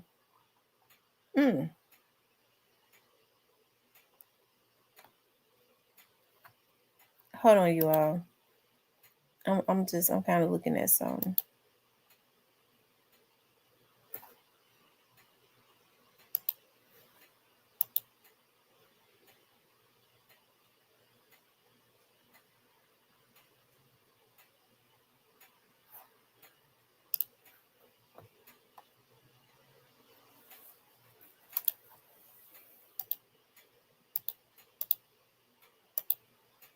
So, y'all, was he betrayed? Because when I looked at some of the pictures,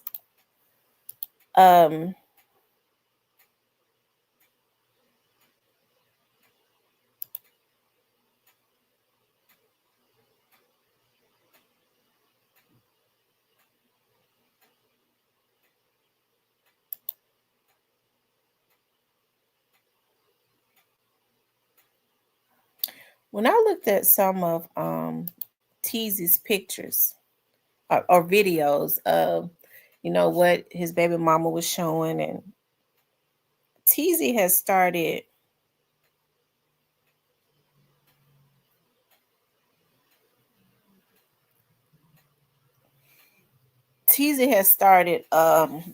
wearing a Pooh Shiesty mask.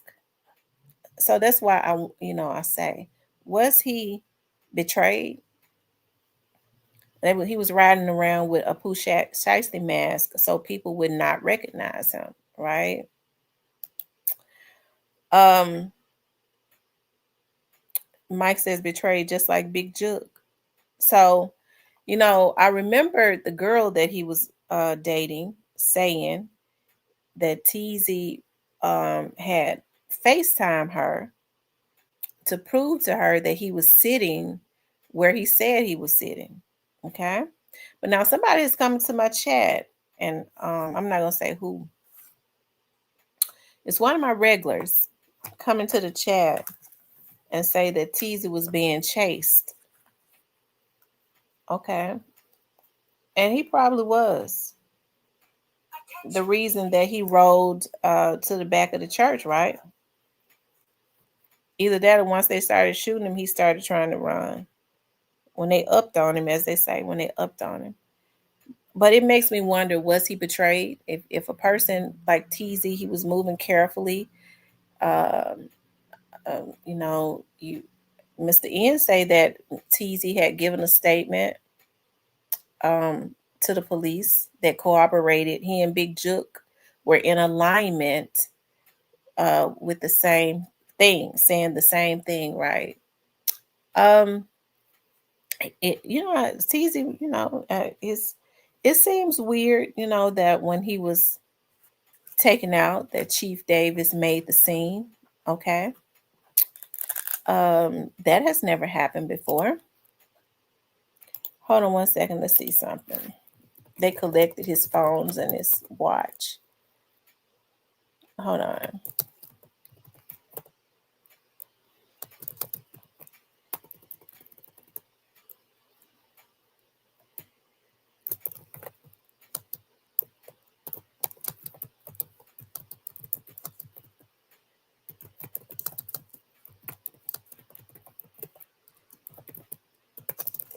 Hold on, y'all. Let me see something.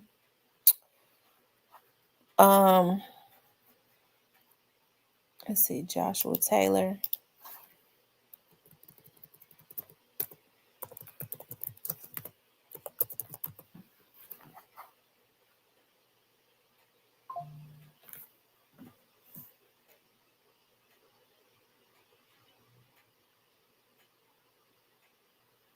Hold on. Yeah, we all doing this together. I ain't trying to solve nothing. Okay. For those that might have participated in doing this to TZ. But what I did recognize is that when TZ was killed, Gotti was posting that him and Angela was on the water. Jook was in Nashville. Then what I noticed was when Jook was unfortunately killed, I did see some of those True Mafia guys posting rest in peace to TZ on the day that Jook was killed. I mean, I ain't no street person. Okay, but maybe maybe it had no significance. Who knows?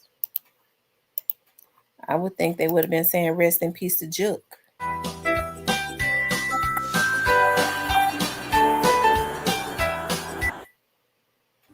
Yeah, we start with that breaking news tonight. We've been told by Memphis police that a high-profile gang member was killed in a shooting in Orange Mound this afternoon. This is according to family members who tell us Joshua Taylor was named a person of interest in the Young Dolph murder case back in February of 2022. Officers say the shooting happened at Spotswood Avenue near Bunton Street. Police received a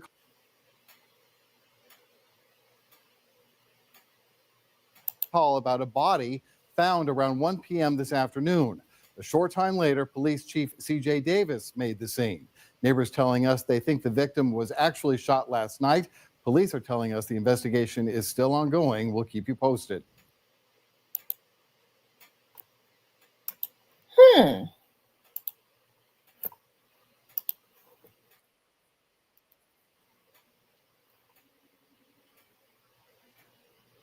Yeah, hold on.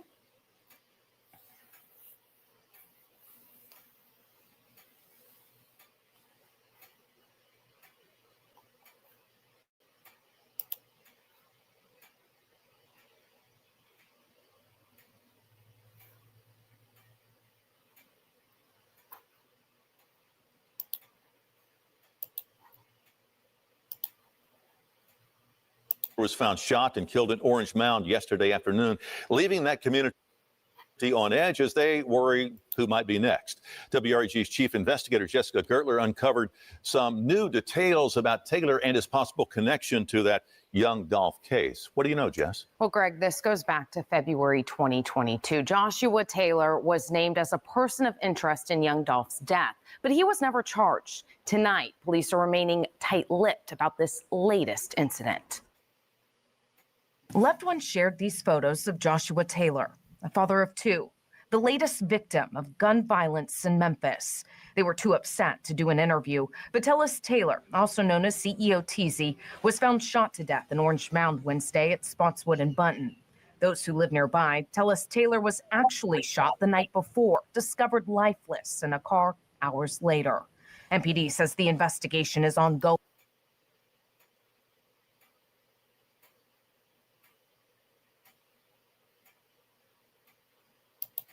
Refusing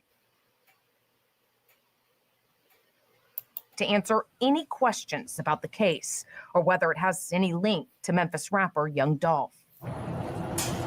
In November 2021, Dolph was killed outside a South Memphis cookie store. 3 months later, MPD called Taylor and another man persons of interest. Taylor was reportedly questioned but never charged.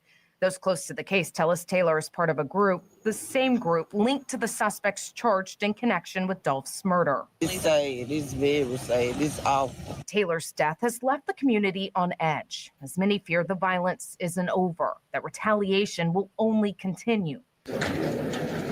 Last week, Jamarcus Johnson pleaded guilty to 3 counts of accessory after the fact in Dolph's murder. Johnson was accused of helping the alleged shooters, one of them being his half-brother, get away. He has to tell the truth. That's what this deal. Tell the truth. Jamarcus Johnson is out on bond. He'll be sentenced in August. We've asked the DA's office if he'll get any protection, but haven't heard back. And going back to Taylor's killing that happened yesterday, loved ones tell us this loss has really hit them hard. They're just devastated, especially for his children. Now, Greg, I just checked my email and I did hear back from the DA's office. They were saying they're limited on what they can say, so their investigation isn't compromised. But of course, we're going to continue to press for answers. Yeah, and you're right. Those left behind are always the ones who suffer the most. Yeah. All right, Jess, thanks. Now, we saw Paul Hagerman had been handling the investigation all the way up. We saw him in Jamarcus's case. We saw him in all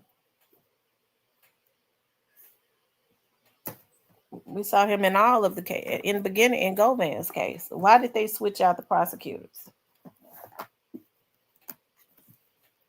Okay.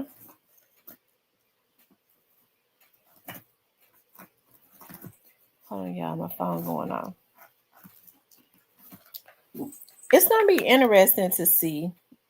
I don't know if Tease's murder will be solved. I can imagine that it probably will be. At some point, somebody is going to be definitive about what happened to him. Okay.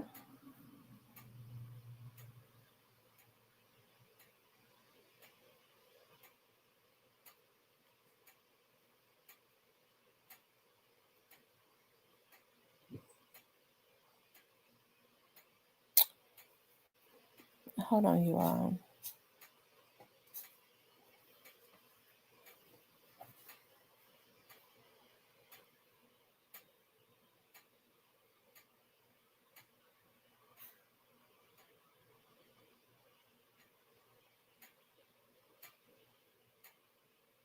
Hold on, y'all.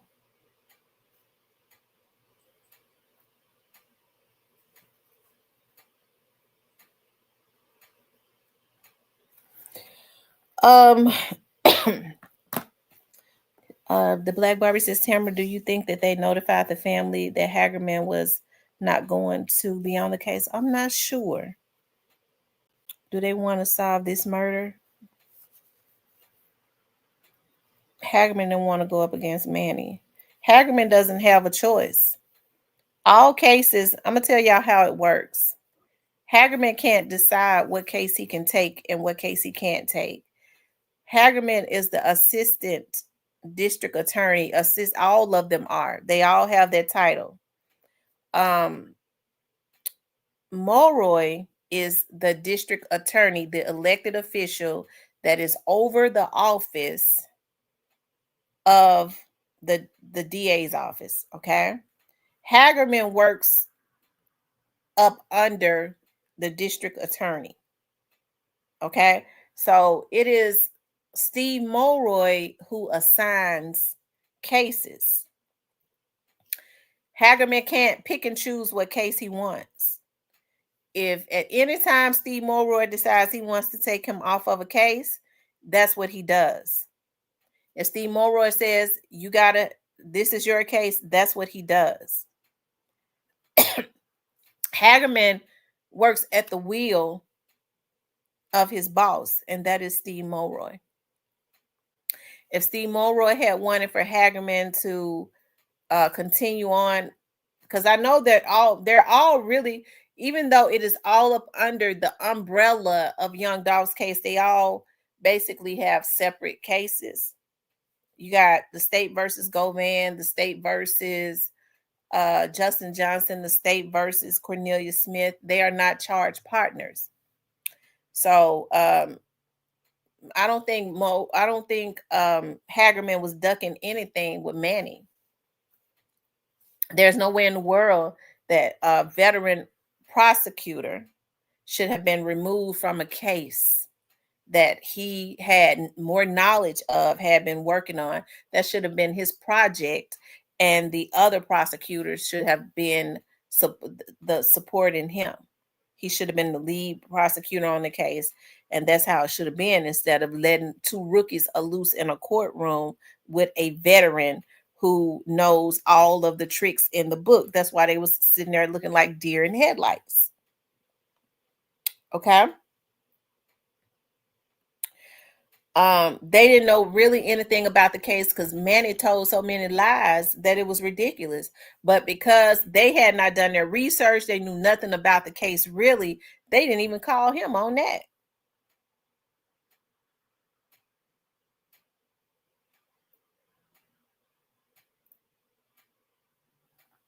Okay.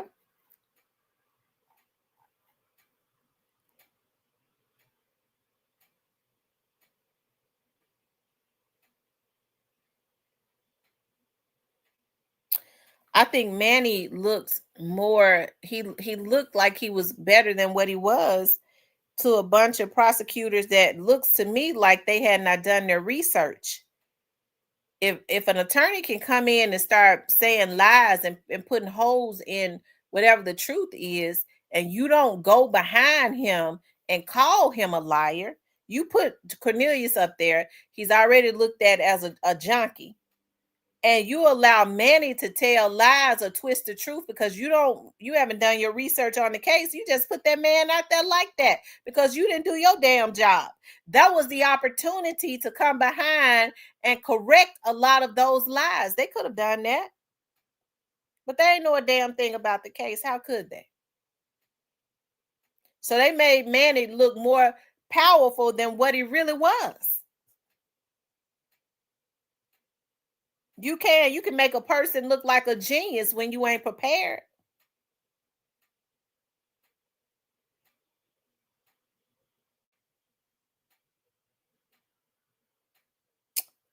Jamarcus is related to Straight Drop. I don't know anything about him being related to the cookie shop.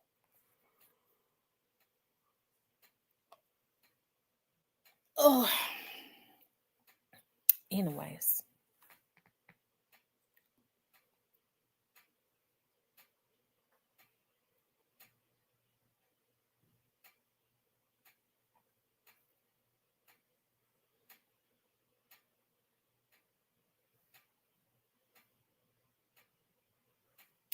So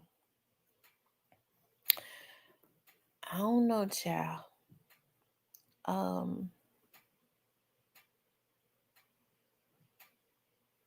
Cypress says the check cleared and Hagerman was removed.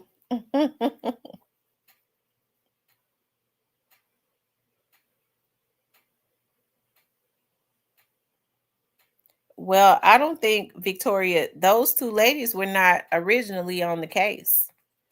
It's so many cases come through the prosecutor's office, it's ridiculous. Prosecutors don't spend,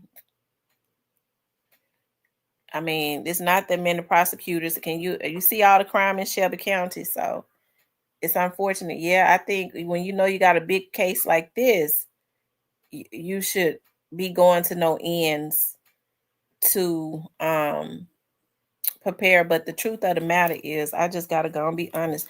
They probably didn't start preparing until 2 weeks before the trial. Okay.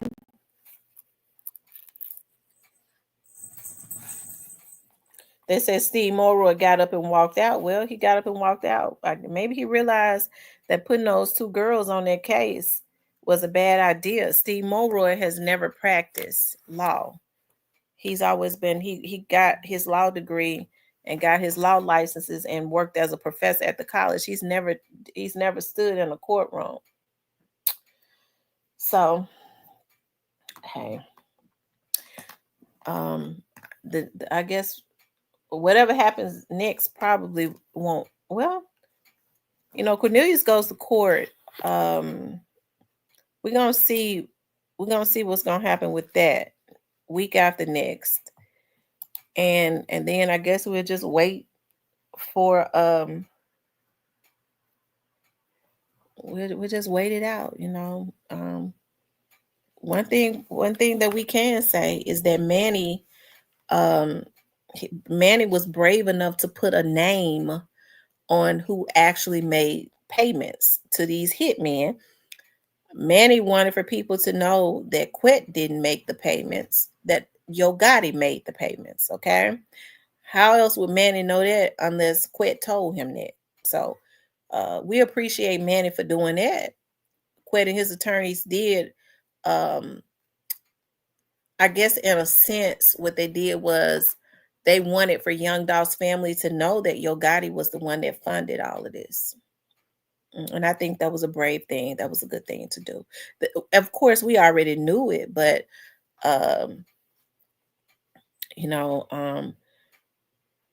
but quitting his attorney, through his attorney, I think that was a way of them at least letting Young Dolph's family, who are the victims, know the direction of where the money came from for the hits. What you mean you don't appreciate Manny for doing that? He had to have talked about that with his client first. Manny was only trying to make sure that people knew that his client didn't do that.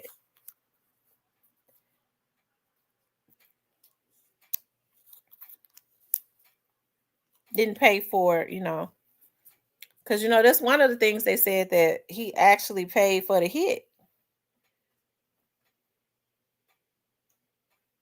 I ain't mad at Quet for letting it be known who paid for the hit.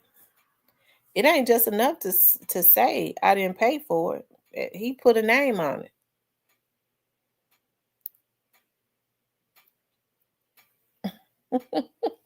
I know it.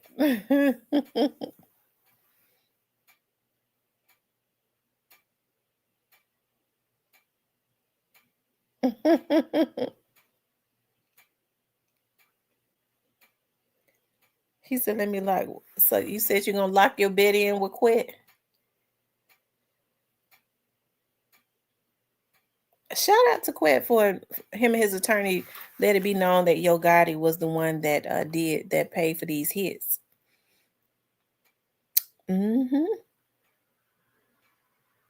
Cypress, how you feel about that?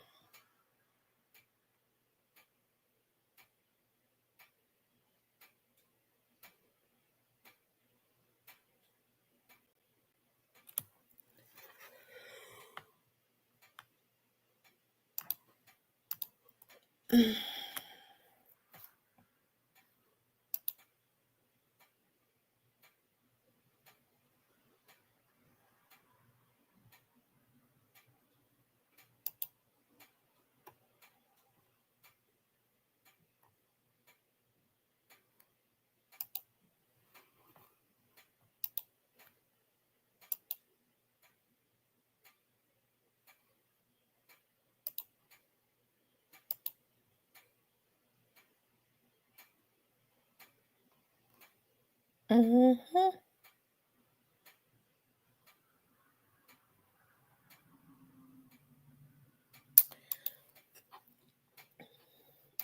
Anyways.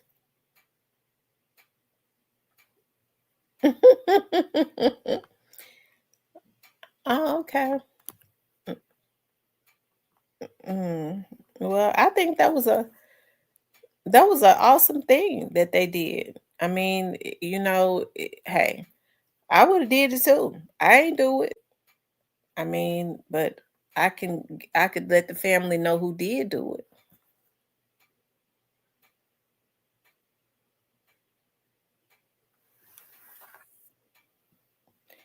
Stanley in here. I saw him in here earlier. He probably in the bushes. Mm-hmm.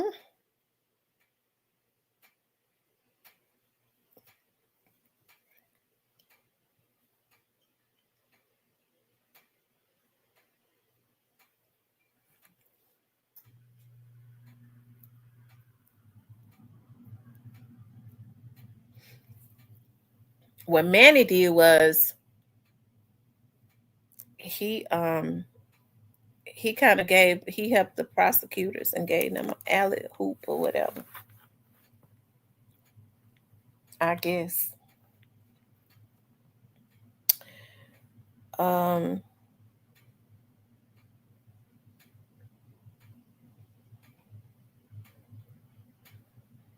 Y'all hit the like button for me. No, you just say you didn't do it. Don't point the finger. Well, no, I think I think that was the right thing to do. Um, Manny even said in court, he said, "Why wasn't where's Yo Gotti and Juke at? Why wasn't Yo Gotti and Juke arrested?"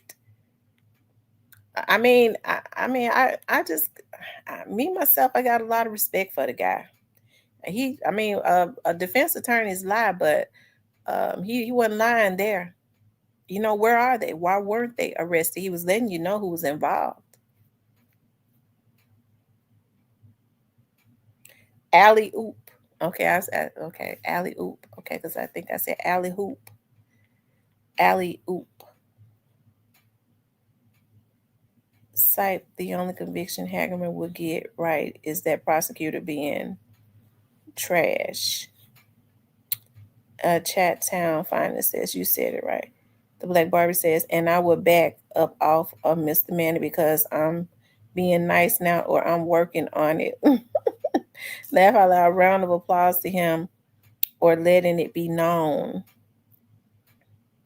And standing back. Wow, his buddy quit. Acts a whole ass. So what y'all think about what's going on with Quit and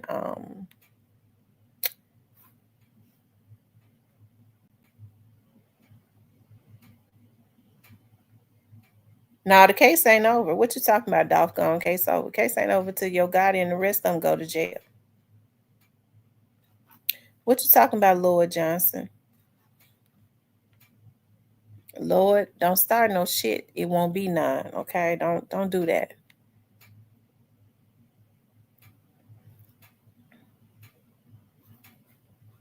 Y'all, Yo Gotti's starting to look worried. Have y'all seen him? His eyes really stretched open now. I mean, they just wide open, just like he on pills. I ain't saying he on pills. I'm just saying look like it. I'm gonna do fish and salad because I got me that Olive Garden. Oh, I got some black olives. That's what I'm doing, fish and salad. Yeah, I got me that Olive Garden dressing. I'm gonna do me a garden salad with my fish instead of rice. Um, ZK says Quet showing his true colors, ain't it? Victoria says Manny defended a sociopath who is now trolling YouTube showing his true colors. Chattown Finder says good with his bobblehead. I'm trying to figure out why people don't want Yo Gotti to go to jail.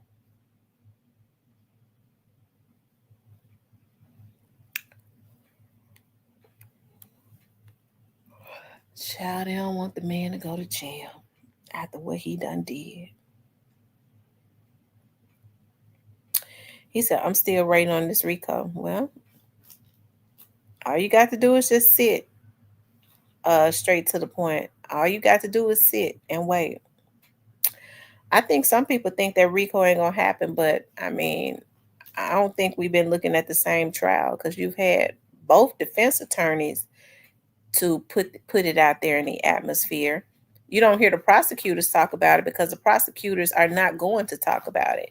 You didn't hear the police officers say a whole lot. Manny knows, being a defense attorney, that you're not going to hear police officers talk about when there's a federal investigation going on, and he was able to use that to his advantage. Just like he says that Big Juke was not questioned.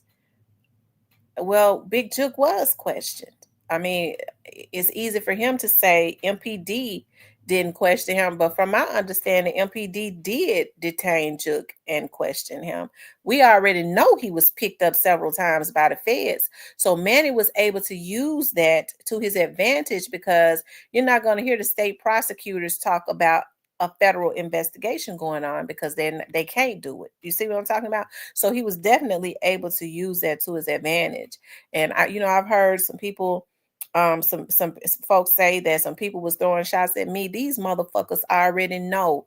And every vlogger on here know that they went over there and got Juke and questioned, picked him up when he was at the restaurant. It was people at the restaurant that saw it. And you heard Mr. Ian say that he was detained in the airport when he was on his way out of town to Robin's birthday party. So whoever had something to say about that, they can eat the out of my, okay?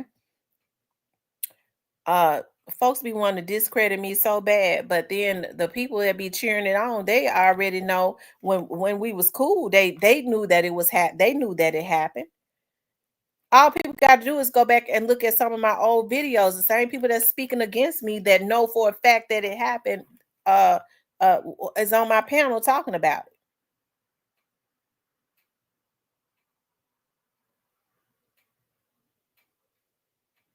Okay. So I just thought about that. And I ain't even mad. But it's funny because somebody was telling me, and I ain't mad. People got a right to like and dislike whoever they want to. Okay. But somebody was telling me that somebody was over in a chat, in Cypress chat, I'll say this. And they didn't say the person, they didn't say your name. But I think they was trying to get an energy going. Talking about, I thought that Tamara said that Big Juke was picked up. And it ain't gonna change. He was. Okay.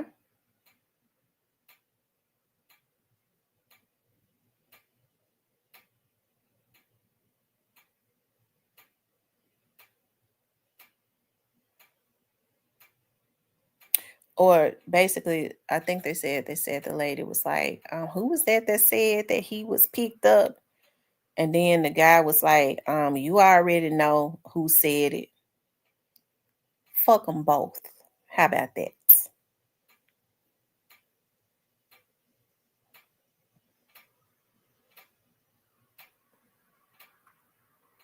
My thing is, if you don't like a person, what you ought to do is not come into their chat.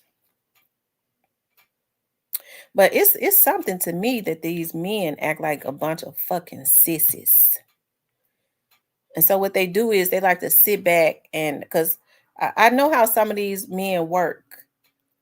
Some of them I've talked to in the background, real super cool dudes, not messy. But then there's some that are. And what they do is they pride themselves on getting people. They call them hit people to send them out to go and do their dirty work. You need to get some hardcore folks because I've had people tell me that you need to get some of your hardest core folks to start going to some of these chats and going off on some of these folks. So I say I'm good. Why would I do that? I'm good. This is social media. I ain't into sending people out because I ain't gonna let nobody send me out.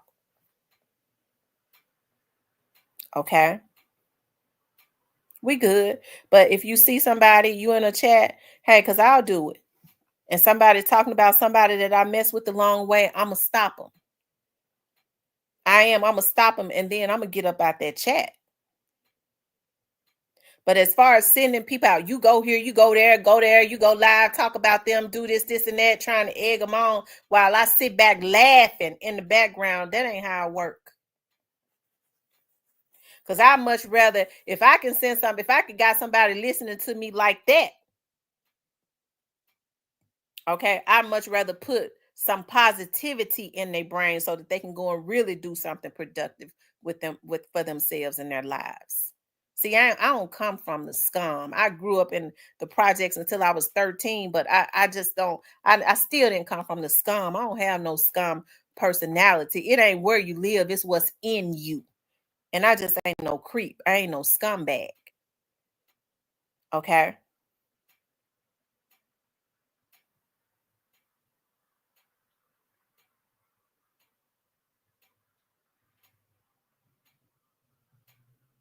Okay. I ain't talking about you straight to the point. I'm thinking about something somebody said. Okay.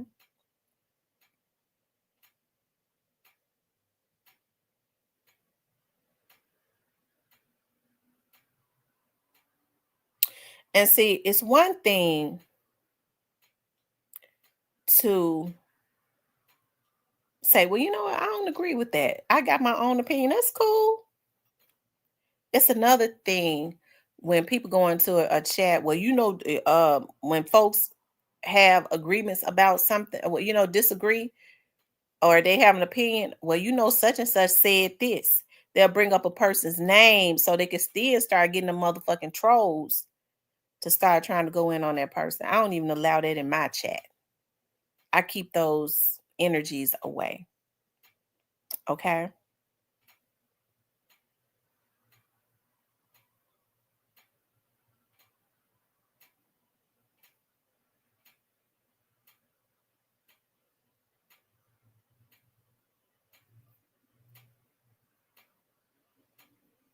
But it's all good though. Them talking about me ain't stop nothing. As long as they don't try to violate me, I'm put the police on them if they do. It's laws against violations. I guess I am gonna have to retain an attorney. I don't know what I'm gonna get other than just making their lives uncomfortable. They already miserable. What you gonna get from somebody that ain't got nothing? I guess when you put cease and desist on them, you put orders of protection, they continue to say your name, that's when you can start bringing charges against them. Who wants to do that? When all people got to do is mind their own business and stop feeling like that they can violate other people. Have your own opinion. Nobody's trying to stop people from having their own opinions. But what you're saying is when you looking into my chat, and I never said I knew anything. Everything. I told y'all in November of 2023 that somebody was going to be indicted. That's what I was told. It was supposed to be Jook. I really wish they had indicted him because maybe he'd still be alive.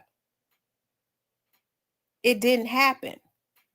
You don't see me hiding up under a rock. Oh, well, I wanted this. I don't scratch my, it didn't happen. I was told from day one that the reason I stand on that Yo Gotti was involved, and I ain't changed it. A lot of the people from day one, when they was rocking with me, said that Yo Gotti was involved. They know that he was. Some of those that is from Memphis. Okay, everybody know it. I don't have time to be divisive. I'm just not gonna be. That's I don't have that type of energy. I don't. I don't have time because people disagree with what I disagree with. See, my dad used to say what they mad about because these folks ain't that in love with no damn Yo Gotti. Somebody that ain't doing nothing for them. My dad used to say what they fussing about ain't what they mad about. People look at folks and decide, I just don't like them. They think they something. If I don't think I'm something, who else is going to think it? It ain't my problem that you don't think that you're something. Okay? And so they start trying to team up. I can't do that. I can't do it. I got a life for real. What I look like trying to team up and go against somebody because their opinion is different than mine, that would make me a lunatic.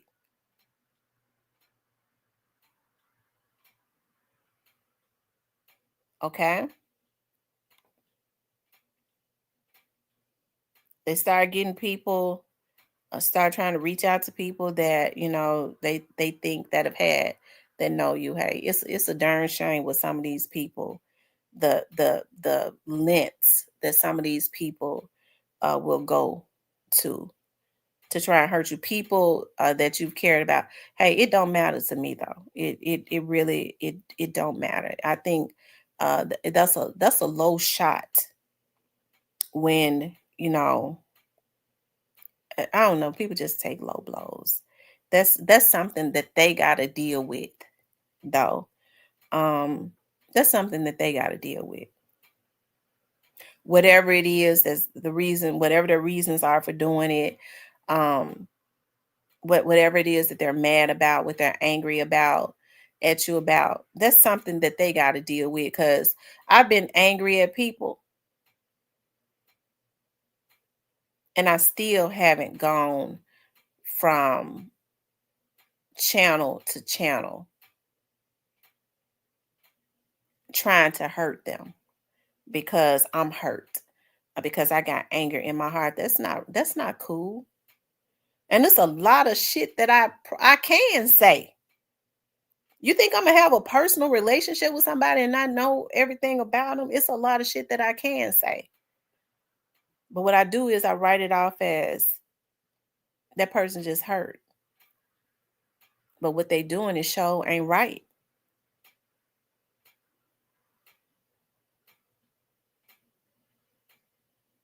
Okay? It's sure not right.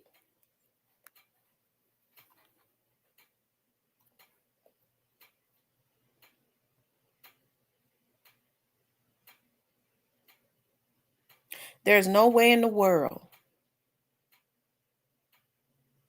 Because I got the platform to do it. That I'm gonna jump on my platform. And I've been to the point where I thought about doing it. I'm gonna jump on my platform and air him out while he trying to do me like that. I still haven't done it.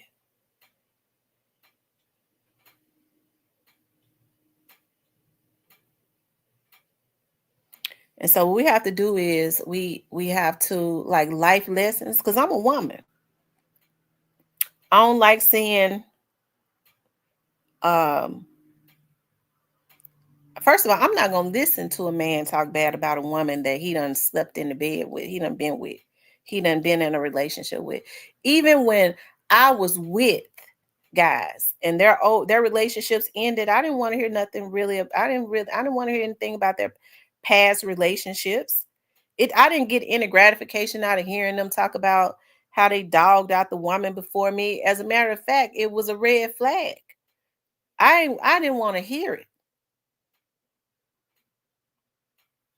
Okay.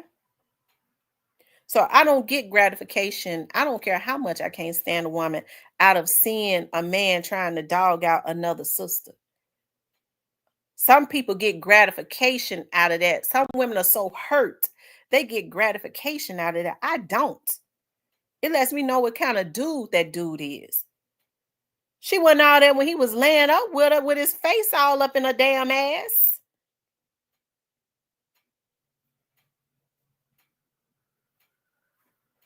So that says a lot about that person.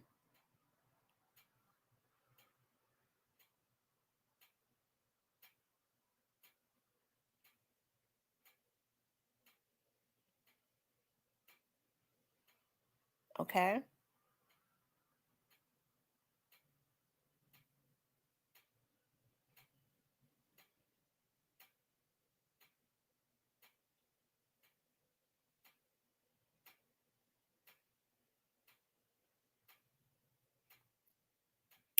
There are always two sides to every story. And for the most part, as it relates to me, you really only get one side because I don't talk about my business like that. Not because I'm ashamed, because anybody that I've ever been with, I rocked with them. But I just don't tell my business like that. Because it ain't nobody's business. Well, she went, yeah, we did. That's what folks do when they're in relationships. They have sex. I told y'all I had not had sex in 2 years. Okay. So I mean, but that's what folks, do when they are in relationships. They get their groove on. Okay. So it goes from getting your groove on to whatever you claim you say you felt about the person, to run into their enemies trying to dog them out. All the stones I got that I can get on my platform, I could probably have 1,000 motherfuckers up in here if I started throwing the stones that I got. It'll go viral. And I still haven't did it. Okay.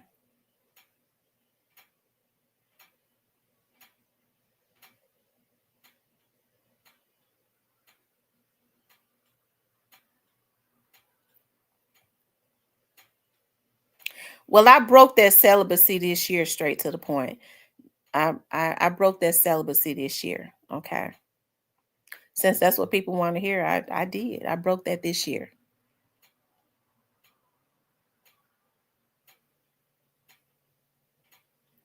What man goes around telling people about what went on in his relationship with his woman at the time? What man does that?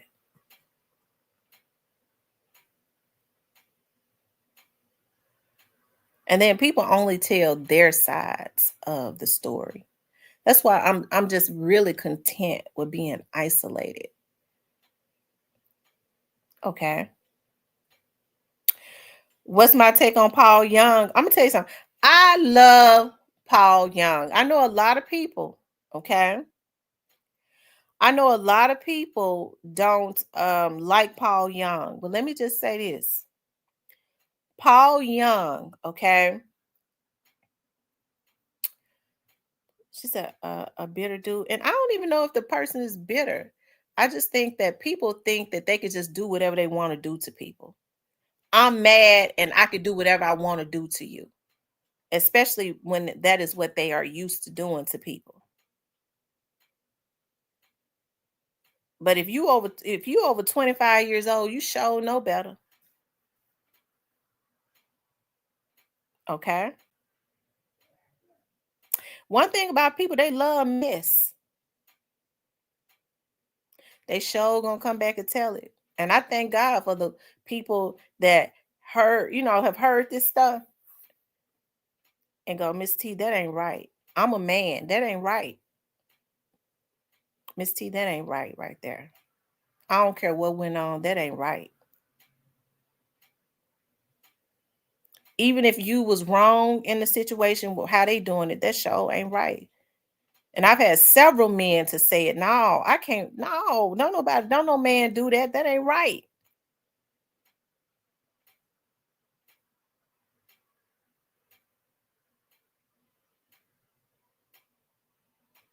Okay.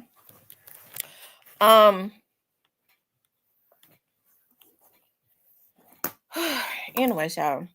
As far as Paul Young is concerned, and let me just say this because I ain't ashamed about nothing.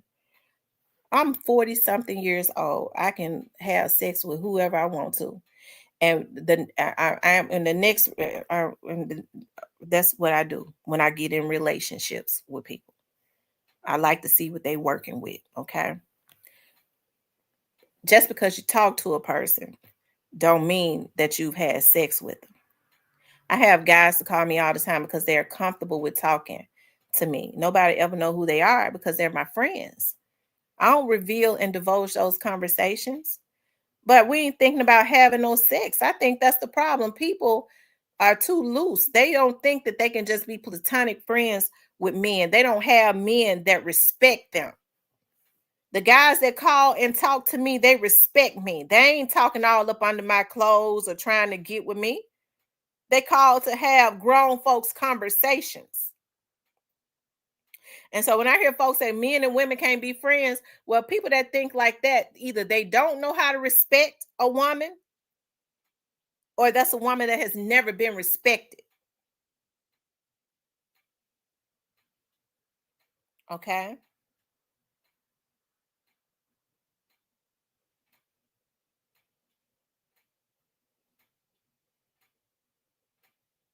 And I've always carried myself with respect. I don't just let anybody into my temple. Never have. The people that really know me, the people that really know me know that.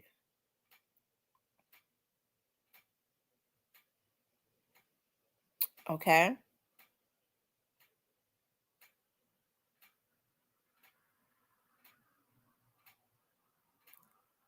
But as far as Paul Young, I love Paul Young. I'm gonna tell y'all something.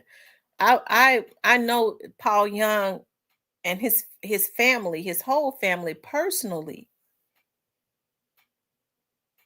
If it had not been for Paul Young's mother, his dad has passed on. When my grandmother died, it was his mother and his father that helped me through that process. Since my dad has been passed away, the reason that I am doing so much better this year, I've been back on the right track. I'm feeling like myself again. I've been pulled out of my depression. It's because of Paul Young's mother. Paul Young's brother sent me a message on Facebook just out of nowhere because I used to go to their church. And he was like, I sure would like to see you come and visit us again. I said, okay. He was like, come to church Sunday. I didn't know that it was going to be a blessing for me. I walked in there. It was just like I never left. His mother walked right over to me and said, here go my new number, young lady.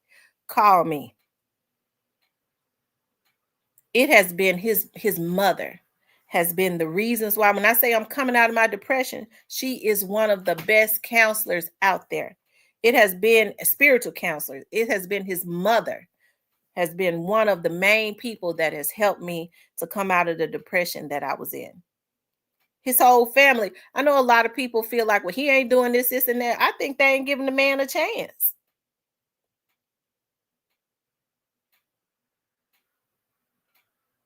When I love people, I don't try to hide it. Ain't nobody gonna do nothing to me for saying it.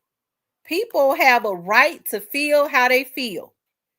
And that's how I feel.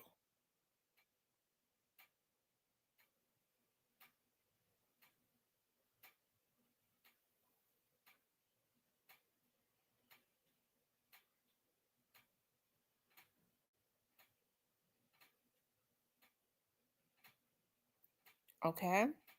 That's how I feel about Paul. Paul is a good guy.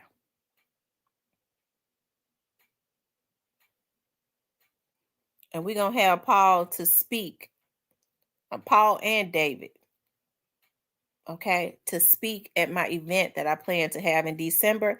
And I want everybody to come out, okay?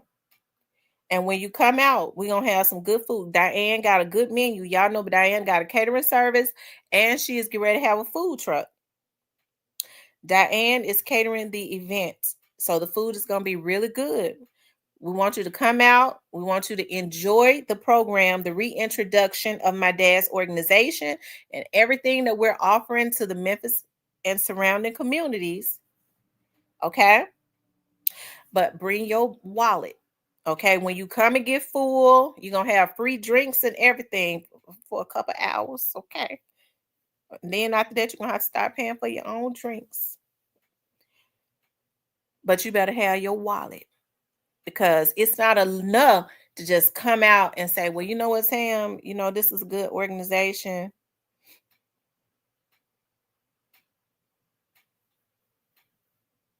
Okay. Who you talking about, pot liquor? What physics, lady?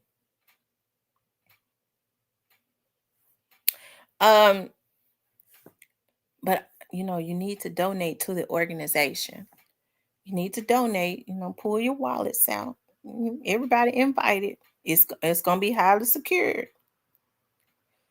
Okay, we have security there, and you know, when the mayor there, he has his detail there. Have other politicians there. This will be your opportunity to come out and talk to your politicians, also about what you would like to see in your community. He said security would be provided by CMG Vato and John Wick.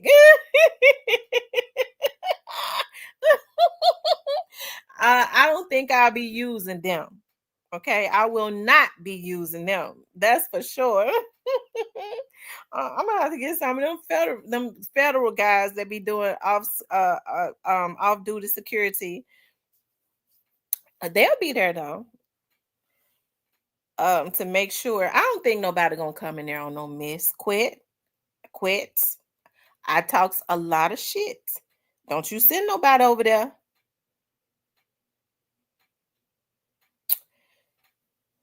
Y'all make sure y'all hit that like button, okay? Y'all make sure y'all hit the like button. Please like, share, and subscribe. Yes, Top Security. It's a black tie event. It's going to be a black tie event.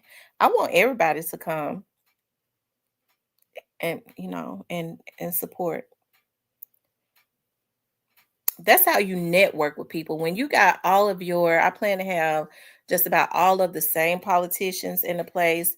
I'm gonna go on channel. I know I can go on channel 24. Benny Cobb said he can get me on channel 5 to promote it right before it happens. I'm trying to go through all the main news stations to promote it. But it'll be a black tie event. But this will be the opportunity for people to come out. It's election season. To come out, support a wonderful organization as well as network. And this will be your opportunity to talk to your local politicians.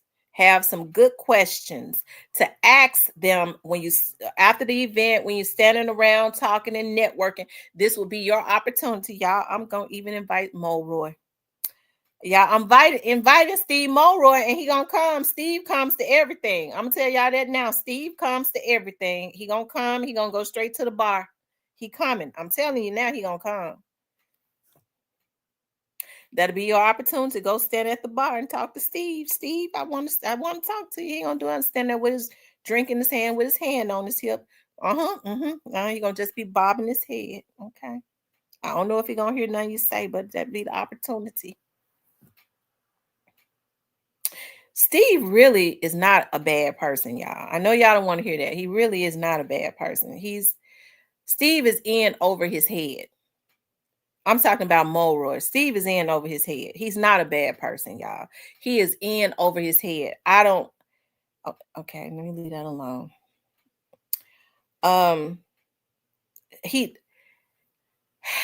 Steve, I think Steve should have, if he knew.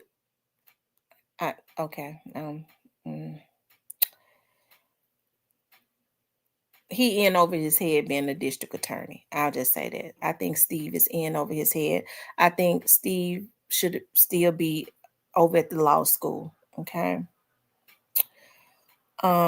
He looked like Steve is in over his head. I'm gonna tell y'all something. I don't mean no harm. I saw Steve. I see him almost every day. Steve was walking outside of the 201 Popular building. I walked behind. I said, Steve, hi. Steve in over his head. I scared the shit out of Steve.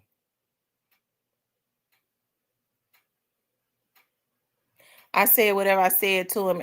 He was looking, staring. It took him a minute to process. Oh, yeah. No problem. Yeah, no problem. He really is a nice guy. He in over his head. I'm telling y'all that right now.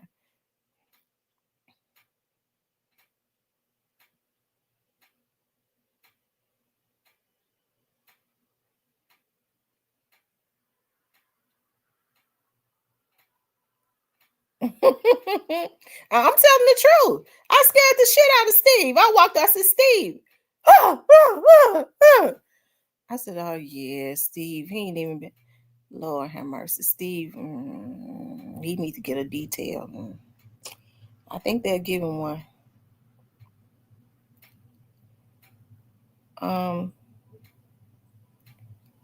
Lion sound like he trying to figure out how to get some.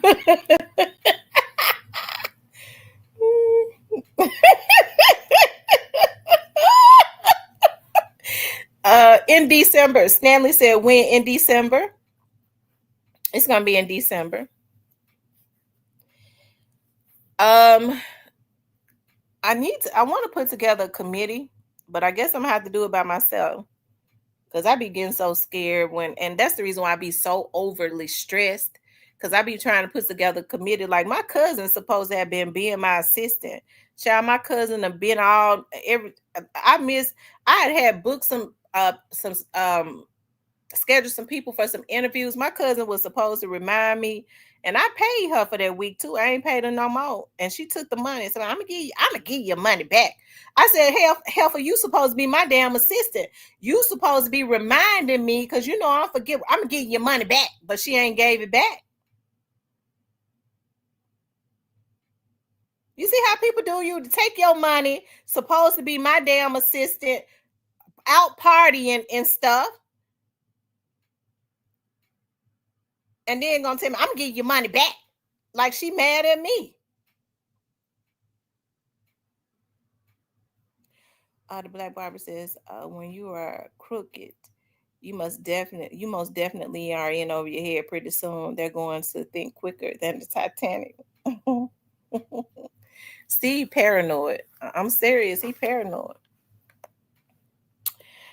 JT says, was Amy Wyrick?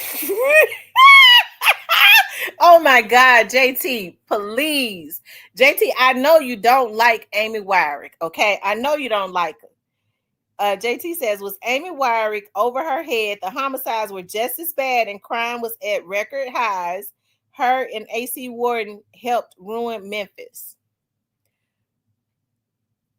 Okay. Well, I mean, yeah, crime was high. It was. But Amy Wyrick didn't cut no slack either. Steve, the problem with Steve is Steve wants for all the criminals to go free. Steve ran on letting everybody go. He said he thought that that's what the Black community wanted. Why in the hell would the Black community want criminals out? It affects our community, Steve, not yours.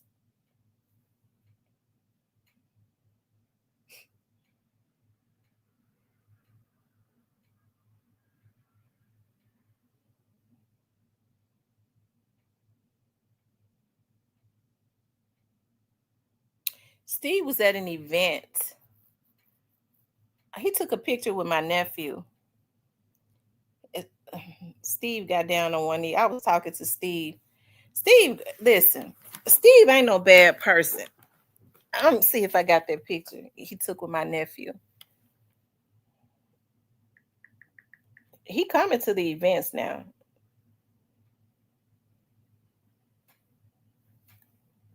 Let me call. I think my sister got him.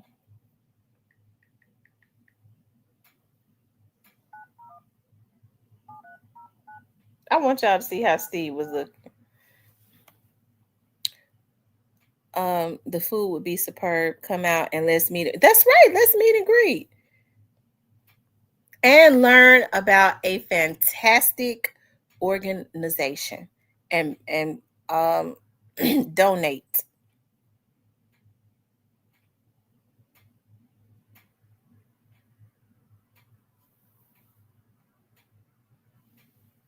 My sister might be at church.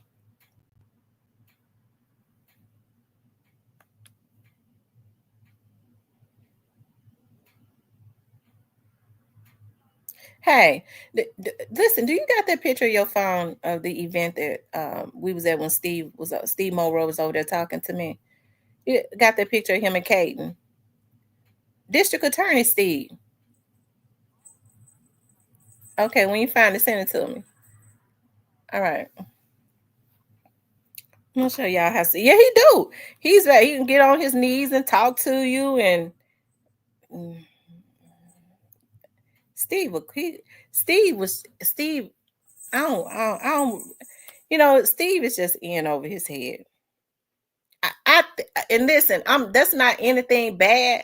I think he knows that, and I think the Black community as a whole that elected Steve knows that. I think Steve wanted. I don't. I'm gonna leave that alone. I'm gonna leave that alone because see, I said I was gonna get better. Y'all know I goes in on people, but the Lord is working with me. Because here in my city, a prosecutor was most definitely hit up in his home for his shenanigans, and homeboy still in jail today. But that's what happens when you're crooked. Victoria says, "Is he married to a Black woman?" No, he married to a white woman. He married to a white woman. I don't even know. I don't know if Steve, but I'm gonna tell y'all something now. Hagerman, when Hagerman don't have on his, when Hagerman, I'm gonna tell you something. I saw Hagerman one day. Right before he left court, he went and changed. Hagerman had his backpack on his back. He was dressed just like the brothers, and he was looking handsome. And he is. I'm gonna tell y'all something. Hagerman is a ladies' man, and he do not discriminate. I'm just tell you that right now. He's a ladies' man, and he don't discriminate, sisters. I'm gonna tell you that right now. Okay. For those of you all, and he looks nice out when he in his clothes and stuff. JT says, truth be told, Tamara, they never have or don't care about the Black people's best interests. So what we have to do, JT, is we got to get somebody in there that do care about the Black people's interests. And once we start making these folks one-term people, we start making them one-term people, then they're gonna know we can't play with the Black community because I'm not gonna be reelected. So they're gonna know they got to get in there and do their jobs. No excuses. All the other communities do it like that. They don't give them 8 years to do anything. If they don't do anything in 4 years, 4 years is long enough to do something. You can start doing something. If they don't do nothing in 4 years, they're not gonna be reelected.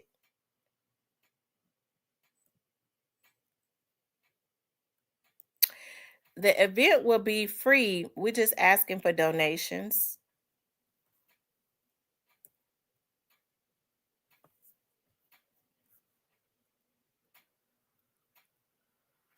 I got to go over to the Memphis Police Association, the Fire Association.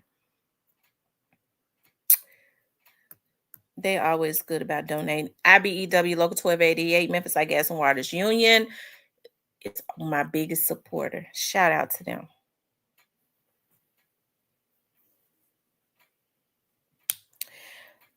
Ronald Gray says, all them politicians are crooked, but your trust in the Most High, period. I agree, Lynette. Black people got to care about Black people. Once they see that we care about each other, you're not going to see a white police officer, a Black police officer, or no other police officer think they could just shoot a Black man in the back and get away with it. They gonna know that there are really consequences. You're not gonna see judges letting people off that's just killing innocent black folks. Okay, because they're gonna know that the black community care about each other, and they're gonna lose their seat on the bench. We can't even get together and ensure that we are united enough to let them know you can't play with the black community, but we can't uphold folks when they wrong. When these folks out here destroying the black community, we got to have something in place. It's got to be some repercussions for them doing that. We can't just let people get away with destroying our community just because they black. We got to have something in place. It's got to be some repercussions for their ass. And if they think they're going to be violating our women and kids, the Bible said the wages of sin is death. Okay, now that's what the Lord say.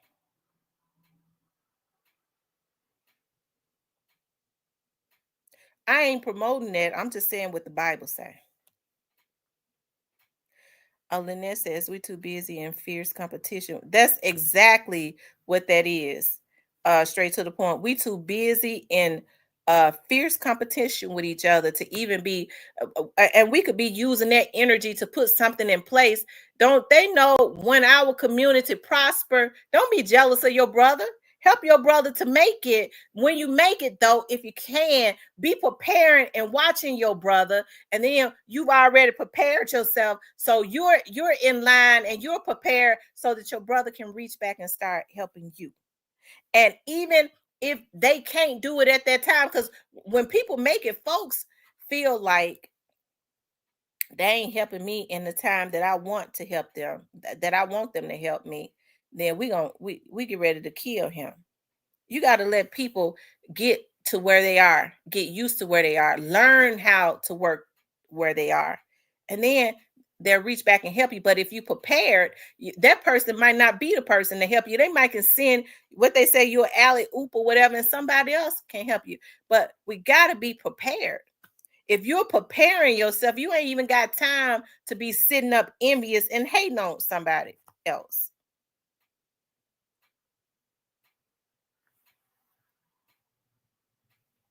Oh, okay. So I should have a bar where they have to pay. Okay. Then it won't be a free bar then.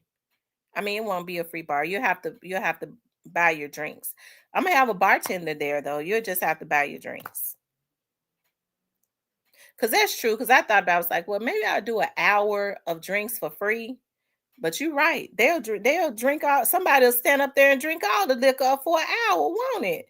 You can't even be nice to people. It'll be the preachers. I'm just kidding. Ronald Gray says being jealous and envious runs in our blood. Unfortunately, that's true. I think that is something that they train. I mean, I think, but I get to thinking about y'all. I get to thinking about you guys. Like, I love to look at like slave and plantation movies. I love to read about like Harriet Tubman, like all of the slaves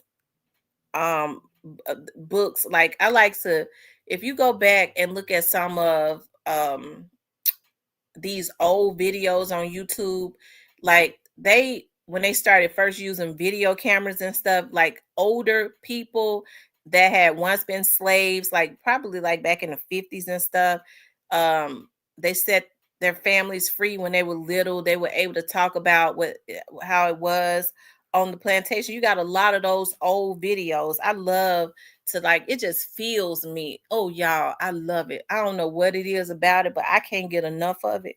I could sit and look at like stuff like that all day because I love to learn about our history and where we were and where we came from, what we need to do. Like, it's just something about that. And we think about like what our ancestors and stuff went through and how strong they were. They were able to make it through that mentally, being owned, being beat, being raped. They made it through that stuff. And I know that had to be, and oh my God, I can't even imagine that. And this is something they had the slave masters raping their babies, their little babies having their way.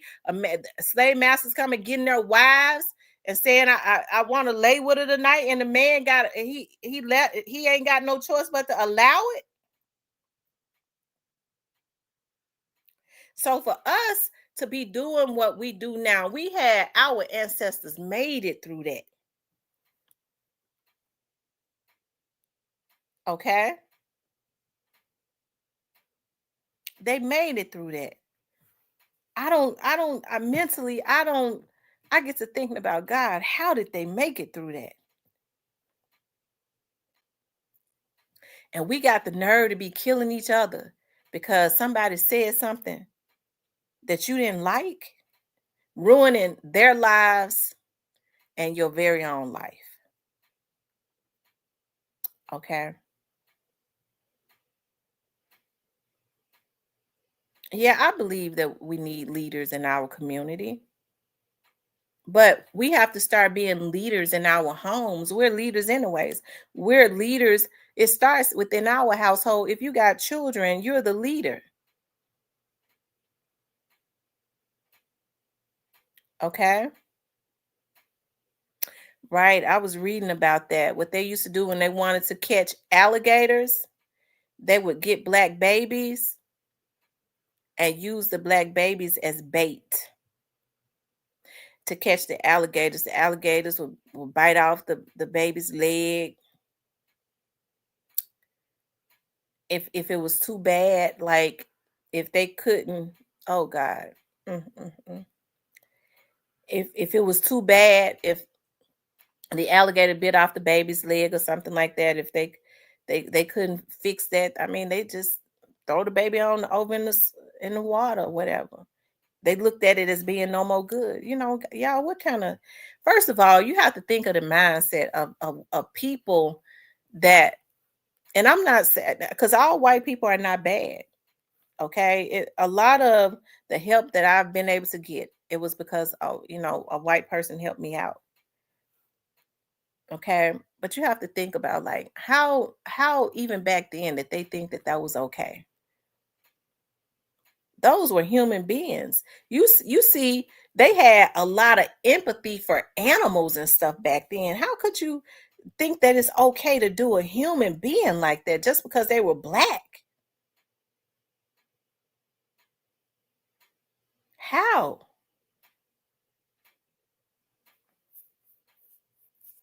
Okay.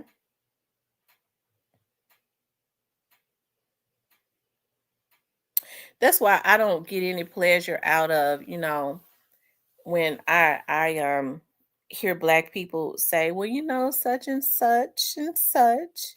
But not you though. Not you. You a different kind of black person.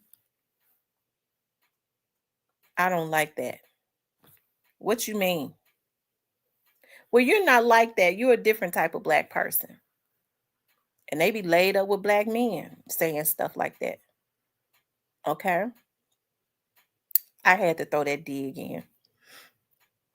But I don't get any pleasure out of hearing people say that. Like a lot of people get pleasure, and that's that divisive spirit, right? That's that divisive spirit when when people do stuff like that. And don't you know, black people will say, well, them's a good black white folks, because they know I'm different. They said, they know I'm different. Now that means they're looking at your community a certain way, but maybe you are an exception. Nah, all black people, it's bad in every race. In every race. So now you singling me out, you a different type of black person or a different type of black woman. I mean, more black women anyways are about their business because are hardworking women. Let's just get that straight. They show the ones that are on welfare, and most of them are just using that because they have to. More black women are about their damn business. They can outwork anybody. Okay, they can outwork anybody. Be on welfare and food stamps. When they get a job, probably ain't never worked before, but when they go in that job, they'll work you up under a damn table because it's in us. Okay. So I might talk about us. That's different. I don't be meaning no harm though, but I don't let nobody else do it.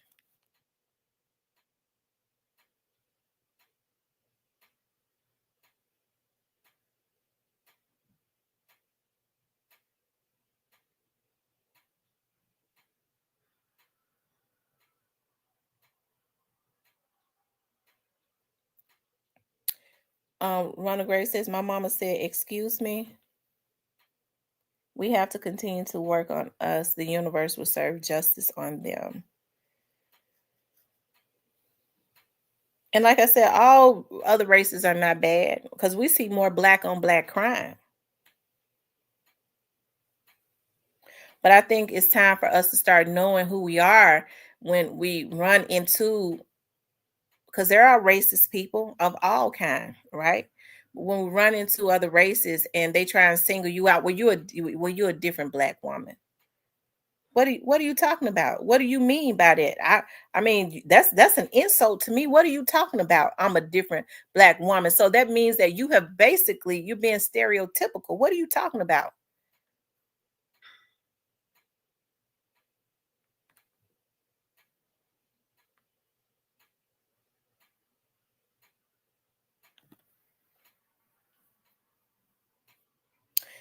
That's what I be telling my kids. I'm like, why don't y'all look at the mama?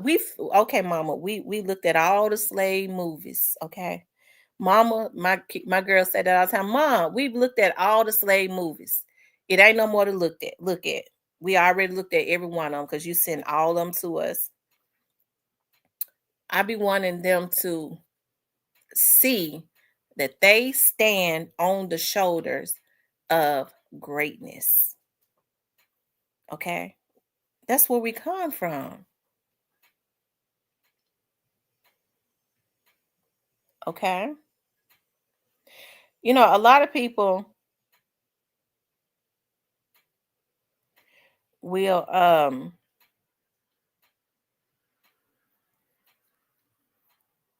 he said if she can't use your comb a lot of people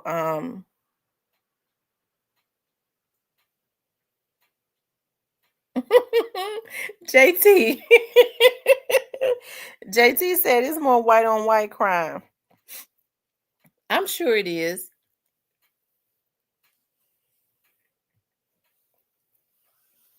It's crime in all communities. It is. It's crime in all communities.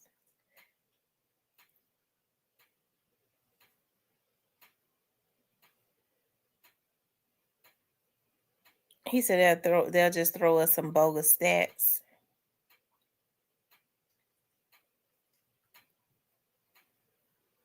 Yeah.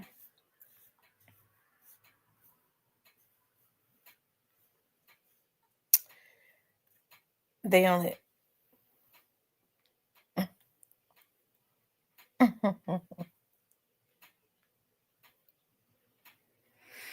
we have to be good examples though for our young ladies. I have a really I have a soft spot, especially for young black women, you know, when they're young mothers and stuff.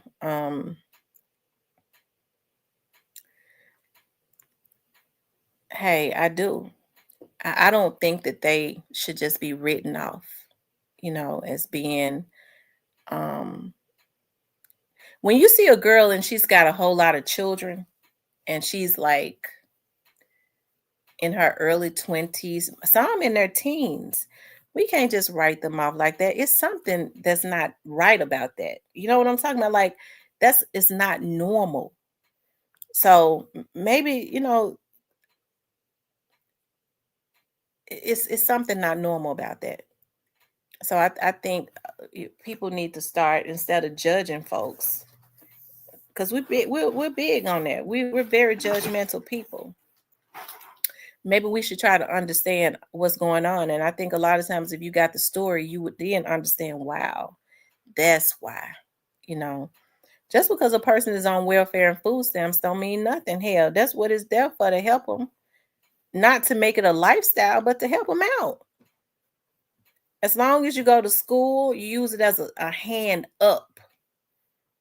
A hand up. This is something that I had to use while I worked my butt off to make sure I didn't make this a lifestyle. That's it.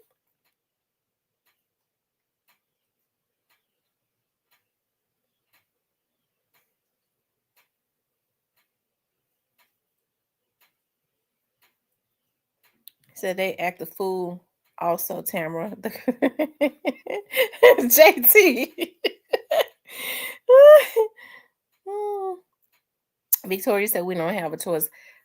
Hey, I think that women should look into, if they can, being role models to young women, if they can. Those that would allow it, that want it. Everybody don't want it.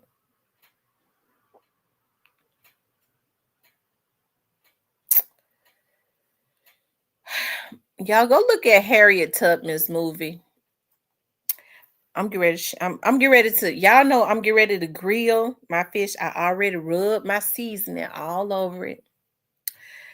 Y'all. I told y'all I'm having like, I don't know, like food, like buying food. I'm gonna have to. If y'all see me in Sam's now, Sam's is becoming my favorite store because Sam's got that fresh fish. It be laid out so pretty. If y'all see me over there in the food, in the meat department, and I'm looking at the meat, I love sales. I be comparing all of the prices. Okay, this salmon right here, I be looking at it. Oh my God, it's cut so pretty. They got it cut. It's big. It's wide. Okay, this salmon right here is $24.99. This one right here is $24.50. This one right here is $23.19. I'm that one. I be focusing. I'm like, okay, this one is prettier. It looks fresher. It's 3 cents less. I be comparing all the prices and stuff. Y'all, I love it. So I got my trout out, right? And I bought some new seasoning and I seasoned it up this morning. I rubbed it down, letting it marinate. And I'm getting ready to put that thing on the grill. I was gonna say I would put some on there for tomorrow, but I can't eat fish. Like I have to have fish fresh. So what I'll do is I'll grill it every day because I can't grill it and then like chicken and then have some for tomorrow. I have to grill it every day and eat it as I grill it because once it get cold, it's over. I don't want to heat it up. It just ain't right. So I'm gonna be looking at my slave movies. Somebody once told me you sure do like to look at them slave movies. So I'm gonna be looking at my slave movies because I got the day to myself. I ain't having no company. I ain't going nowhere. I got up this morning cleaning up. I'm gonna shampoo my carpet and my fish gonna be on the grill and I'm gonna make me a garden salad. And I'm gonna look at Harriet Tubman. And then I'm gonna look at some cases. I agree, Tamara. She needs positive conversation and support instead of criticism. More girls that have babies early on have been molested. People don't want to deal with that. A lot of these boys, people don't want to deal with it.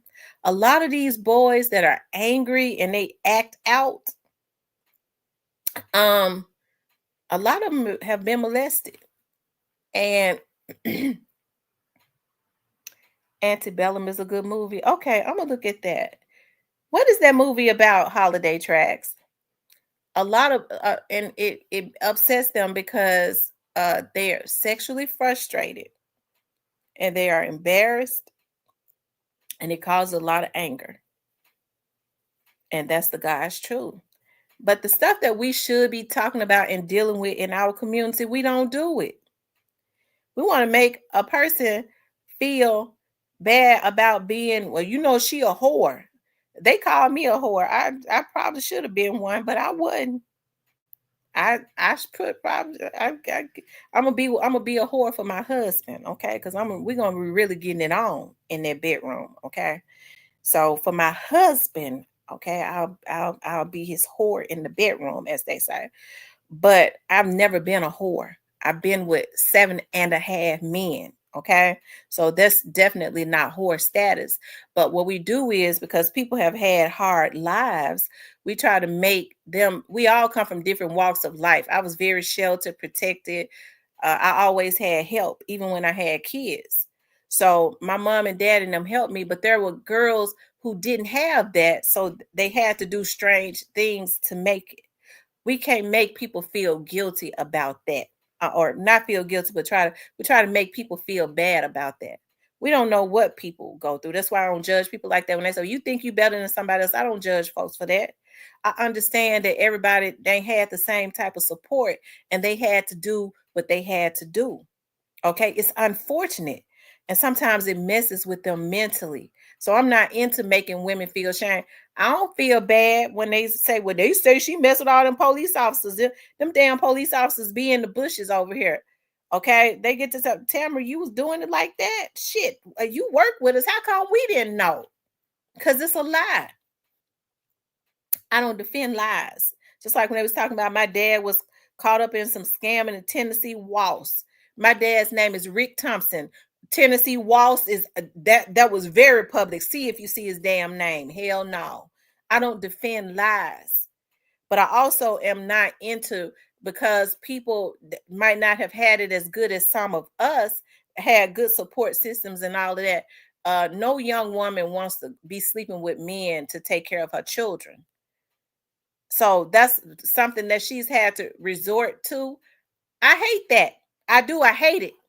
And so I'm not trying to make the lady feel bad. The only thing I can do is pray for her. Okay. Because I know it's got to mess with your mind. I've heard a lot of prostitutes say the reason that they stay on drugs is because and when they prostituting to pay for their drug habit, they say I more of them say I can't even have sex with the John if I'm not high, because it makes them sick to the stomach. So they got an addiction, and then they have to stay high not to even think about these damn nasty ass men that they don't want, that's on top of them. They ain't doing it because they like the sex. They're doing it because they got a sickness. And more of them, when they start to pull away from the drugs, the idea of them prostituting, a lot of them can't even deal with that. So we gotta stop being so hard on each other, because we all come from different walks of life. I've been real blessed. Okay. And I had to understand, when I used to always be telling, I can't understand how people do this. I can't understand why people do that. And my friend had to tell me, Tamara, everybody ain't had your life. You can't judge people based on you having a loving home. They ain't have your life. Some people have always been in survival mode, so they had to do whatever. Okay. And when you look at it like that, you start looking at people different, looking at things differently. In a perfect world, we don't have to do all the type of stuff, a lot of stuff. That's in a perfect world, but we don't live in a perfect world. And I think for me, with my mentality, I was caught up in wanting everything to be in a perfect world, because I've always basically had shit laid out for me. Okay. Everybody it hadn't been like that. And I think that's the reason why I've gotten stuck in the back so much, because I've always felt like people would think like I think, you know what I mean, would have the type of mentality that I have, the type of heart that I have, you know what I mean? I'm a good person and people gonna appreciate that. No, when they've been in survival mode, they just look at you as a lick. That's it. I'm gonna come up off of this person because they were raised differently. Okay, they've come from a different environment. They might not mean no harm, but this is just their mentality. Oh, okay, I got a way in the door. This right here is a lick for me. Whereas I'm looking at it as an opportunity and appreciation. Oh, this is a lick. Is she gonna let me do it? It's sad and unfortunate. So we were all raised differently. Some people were raised to just survive. I was raised around love and working hard, and I was taught another different set of values. Everybody was not taught that. So that's why I always say, and I even tell my daughters, the yoke has to be equal. Because I don't care how good you are to people. If they're in survival mode, if they are a certain way, they've been raised a certain way, they'll never appreciate you, ever. You'll always be a lick and a come up if you let them. Okay. Anyways, y'all know I got to get off and take my fish. I picks it up gently and I put it on that cardboard and put it on the grill. It don't take fish no time though, to cook. Once I put that fish on the grill, it'd be done in like 15 or 20 minutes. And it'd be so good. And I'm gonna lay it on top of my salad. And I got some black olives today. I love black olives to put on my salad. Tam and Chad starting my fast absolute at 6 p.m. today to 6 p.m. Saturday. Please pray for my journey. I definitely will. Fasting is awesome.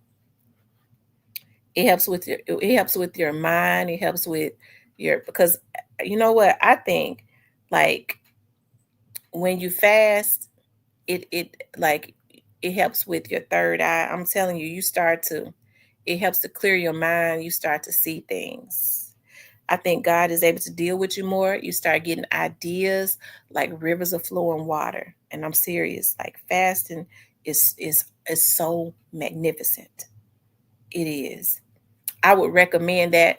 I know a lot of people are diabetics. I mean, eat some, find a way to fast that will be healthy for you. Even if you like have to eat some lettuce, drink a lot of water, find time periods where I'm gonna tell y'all the first time that I knew that fasting worked. I remember I was working this job. I think I was working at some grocery store because I had worked at Checkers, and then Checkers was my first job, and then Rallies was my first job, and then I worked at a grocery store. And anyways, I didn't go in, okay, and the manager fired me. He fired me, and so my grandma was like, "You can get some unemployment." I said, "Really? I didn't even know anything about unemployment." Well, anyway, when I applied for it, the company, the grocery store I was working for at the time, I must have been about like 19 or something like that. They fought against it. They did something. I can't remember everything verbatim, but I started fasting because I was like, I'm gonna have to go get a job. If around that time we don't be studying no jobs for real. And so, anyways, I remember I fasted from 8 until 12. This is my right hand to the Lord. I fasted from 8 until 12. And I fasted from 8 until 12. At 1 o'clock, the lady called me because we were supposed to have, I think, a conference with the manager of the company and with me and I guess the unemployment people. And then she called me. She's like, "Oh, there won't be a conference." They called and said they're not going to fight you, so we're just going to give you your unemployment. I don't even think the check was numbered like $100 a week. But I was like, wow. I mean, I felt like me fasting and praying and not eating for those 4 hours is the reason that happened. That's what I thought. Each and every time that I fasted, though, and I've been looking for clarity, I feel like that God has always given me clarity, like in my moments of fasting and stuff. That's why I have to spend like at least a day by myself. Like I'm so happy because I was out of town last week. My friend wanted to go do some stuff, like go, down. We're gonna go down to Jackson yesterday. I didn't even really want to go after like 8 o'clock. I didn't. So I was so glad he had something else to come up. And but then, went to eat or whatever. But like today, all day, I get to spend all day by myself to regroup. I think that's important. Sometimes I think people like to be around folks all the time. For me, I have to have a day to revitalize myself, to spend time by myself. Like I get to, like I was up at like 5 o'clock this morning cleaning up That's when my head is clear. Shampoo in my carpet, all of that. And I'm happy to be able to do it. And I'm gonna get ready to grill my food, look at TV, and then I'm gonna get back up and wash some more clothes. That's to me, having a day by yourself is just so important because you get the time to just think and stuff. With of course with my puppies, okay? Because my puppies just love on me. Hey Micah. Anyways, you guys, I'm gonna get off of here so that I think Hilda said he's coming on today. Y'all, I don't know how we got on here talking about Trump and then we talked about CEOTs and we talked about Jeremiah Taylor. I think I talked about them. I think I talked about Teaser and Jeremiah Taylor. I believe I did. Child, you know how we do it. If I didn't talk about them, we'll have a day to talk about them one day. Because I'll be putting, that's why I like to put one topic. Because sometimes when I have more than one topic to talk about, I be forgetting to talk about the other topics. She says, I'm greedy, but I do try. I'm telling you, I'm trying not to make that yellow rice that I got in there. I be loving that yellow rice. I do salad, yellow rice, and trout. I got my fish marinating in some seasoned fish oil that I had bought. And of course, I put all my seasoning and stuff on there. JT says Trump tariffs has gotten a loaf of bread at $4. I want the housing market. I'm just praying about that. I'm praying about the housing market in the Memphis area. Y'all, the housing market in the Memphis area is totally out of control. It is. It's totally out of control. It's totally out of control. Tennessee was one of those states, especially. And you know what? When I look at like houses, I think it hits in Tennessee, the Memphis area more. It seems like to me because it's more Black people. I wants to stay where I'm at, but I was thinking the other day, I was like, I mean, Millington is in Shelby County. I might have to go to Millington. I ain't got no issues with it, but I want to stay where I'm at. I love where I'm at. I do. I love it so much. And I recently just moved, but and now I'm ready to like make it like permanent. And I ain't gonna even lie, y'all. The houses where I'm living at, the cheapest house that I've seen is like $600 and something thousand. It's like it was actually $699,000. And guess what? It wasn't nothing but like it was like a 3-bedroom, 2 baths. Where they do that at?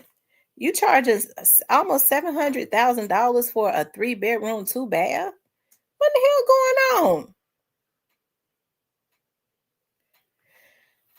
Anyways, we're just gonna keep praying about it. I like Millington. I do. I love Millington, but I want to stay where I'm at. So, anyways, I got a year to think about it though. I think God is going to open up the floodgates of heaven, and it's going to be like specifically for me. It's going to be just laid out just specifically for me. And I ain't going to have to pay no damn $1 million almost to stay where I'm at. Because I ain't got it. Let me just put that out there. I ain't got it. JT Logan says Trump did it. I ain't gonna lie, Trump did mess up the. Well, did Trump mess up the housing market, or did Biden and Kamala do it? Okay, I'm trying to see. Was the housing did Biden mess up the housing market? I'm trying to see who messed up the housing market. I'm gonna have to get me a husband. If I'm gonna get one of these houses there where I'm at, I got to have me a husband. But I don't want to be worried with no husband that I don't want just so he can pay them damn bills. Look like I'm gonna have to give me one. Shit. It definitely won't be my ex-boyfriend. He'll get on my nerves so bad. It's ridiculous. He won't leave me alone. He worsen.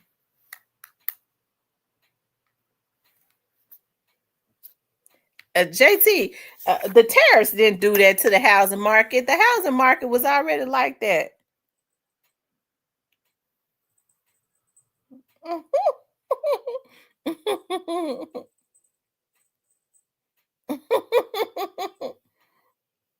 He said, on my way.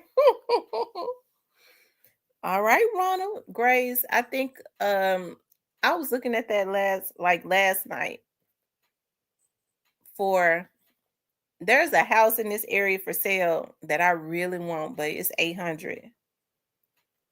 That it's $5,000 a month. You can't even I ain't got it. I ain't got Lord knows I ain't got this shit. I think 2,500 a month is too much to be paying for mortgage. Anything over when you start getting out of the thousands, you paying too much. Not unless you're rich. You can't even miss it. You can't even miss a house note. You'll lose it. And you don't even know what's gonna happen. We just praying for everything to go back down. And it's got a year to go back down to SI, or else I gotta move. I'm gonna have to move to Millington.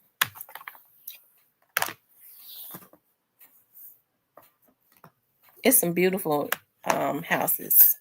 It's isolated. It's beautiful. There's a subdivision in Millington that I kind of went by the other day. I loved it. It's still in Shelby County, because when you work for for the government in Memphis, you have to live within Shelby County. They don't say within Memphis. You have to live within Shelby County. So Millington is in Shelby County. Ain't nobody trying to sell no houses in Germantown. I don't blame them. They got their own police. Their houses are really big. It's beautiful out there, and the houses in Cordova is just overly priced now. I love Cordova, but the houses in Arlington. It's getting bad in Arlington. I love Eads, but the houses are really overly priced in Eads. So Millington is really nice. They're up there. The houses are beautiful, but it's not up there. But I'm praying to be able to. I'm not gonna wish this on nobody, but I just pray that a house go into foreclosure where I'm at, so that I can stay where I'm at. I'm gonna wait on National Guard before I come. Sorry, Tim. I tell you. Anyways, you guys, I'm just thinking out loud, but I love you guys. Y'all have a good Sunday. Okay, make sure y'all pray, prepare for work tomorrow. Pray before you go to work tomorrow. Pray over your family. Have a good Sunday dinner. Enjoy yourself. Try to rest before you get out tomorrow. I love you guys. I'll talk to you later.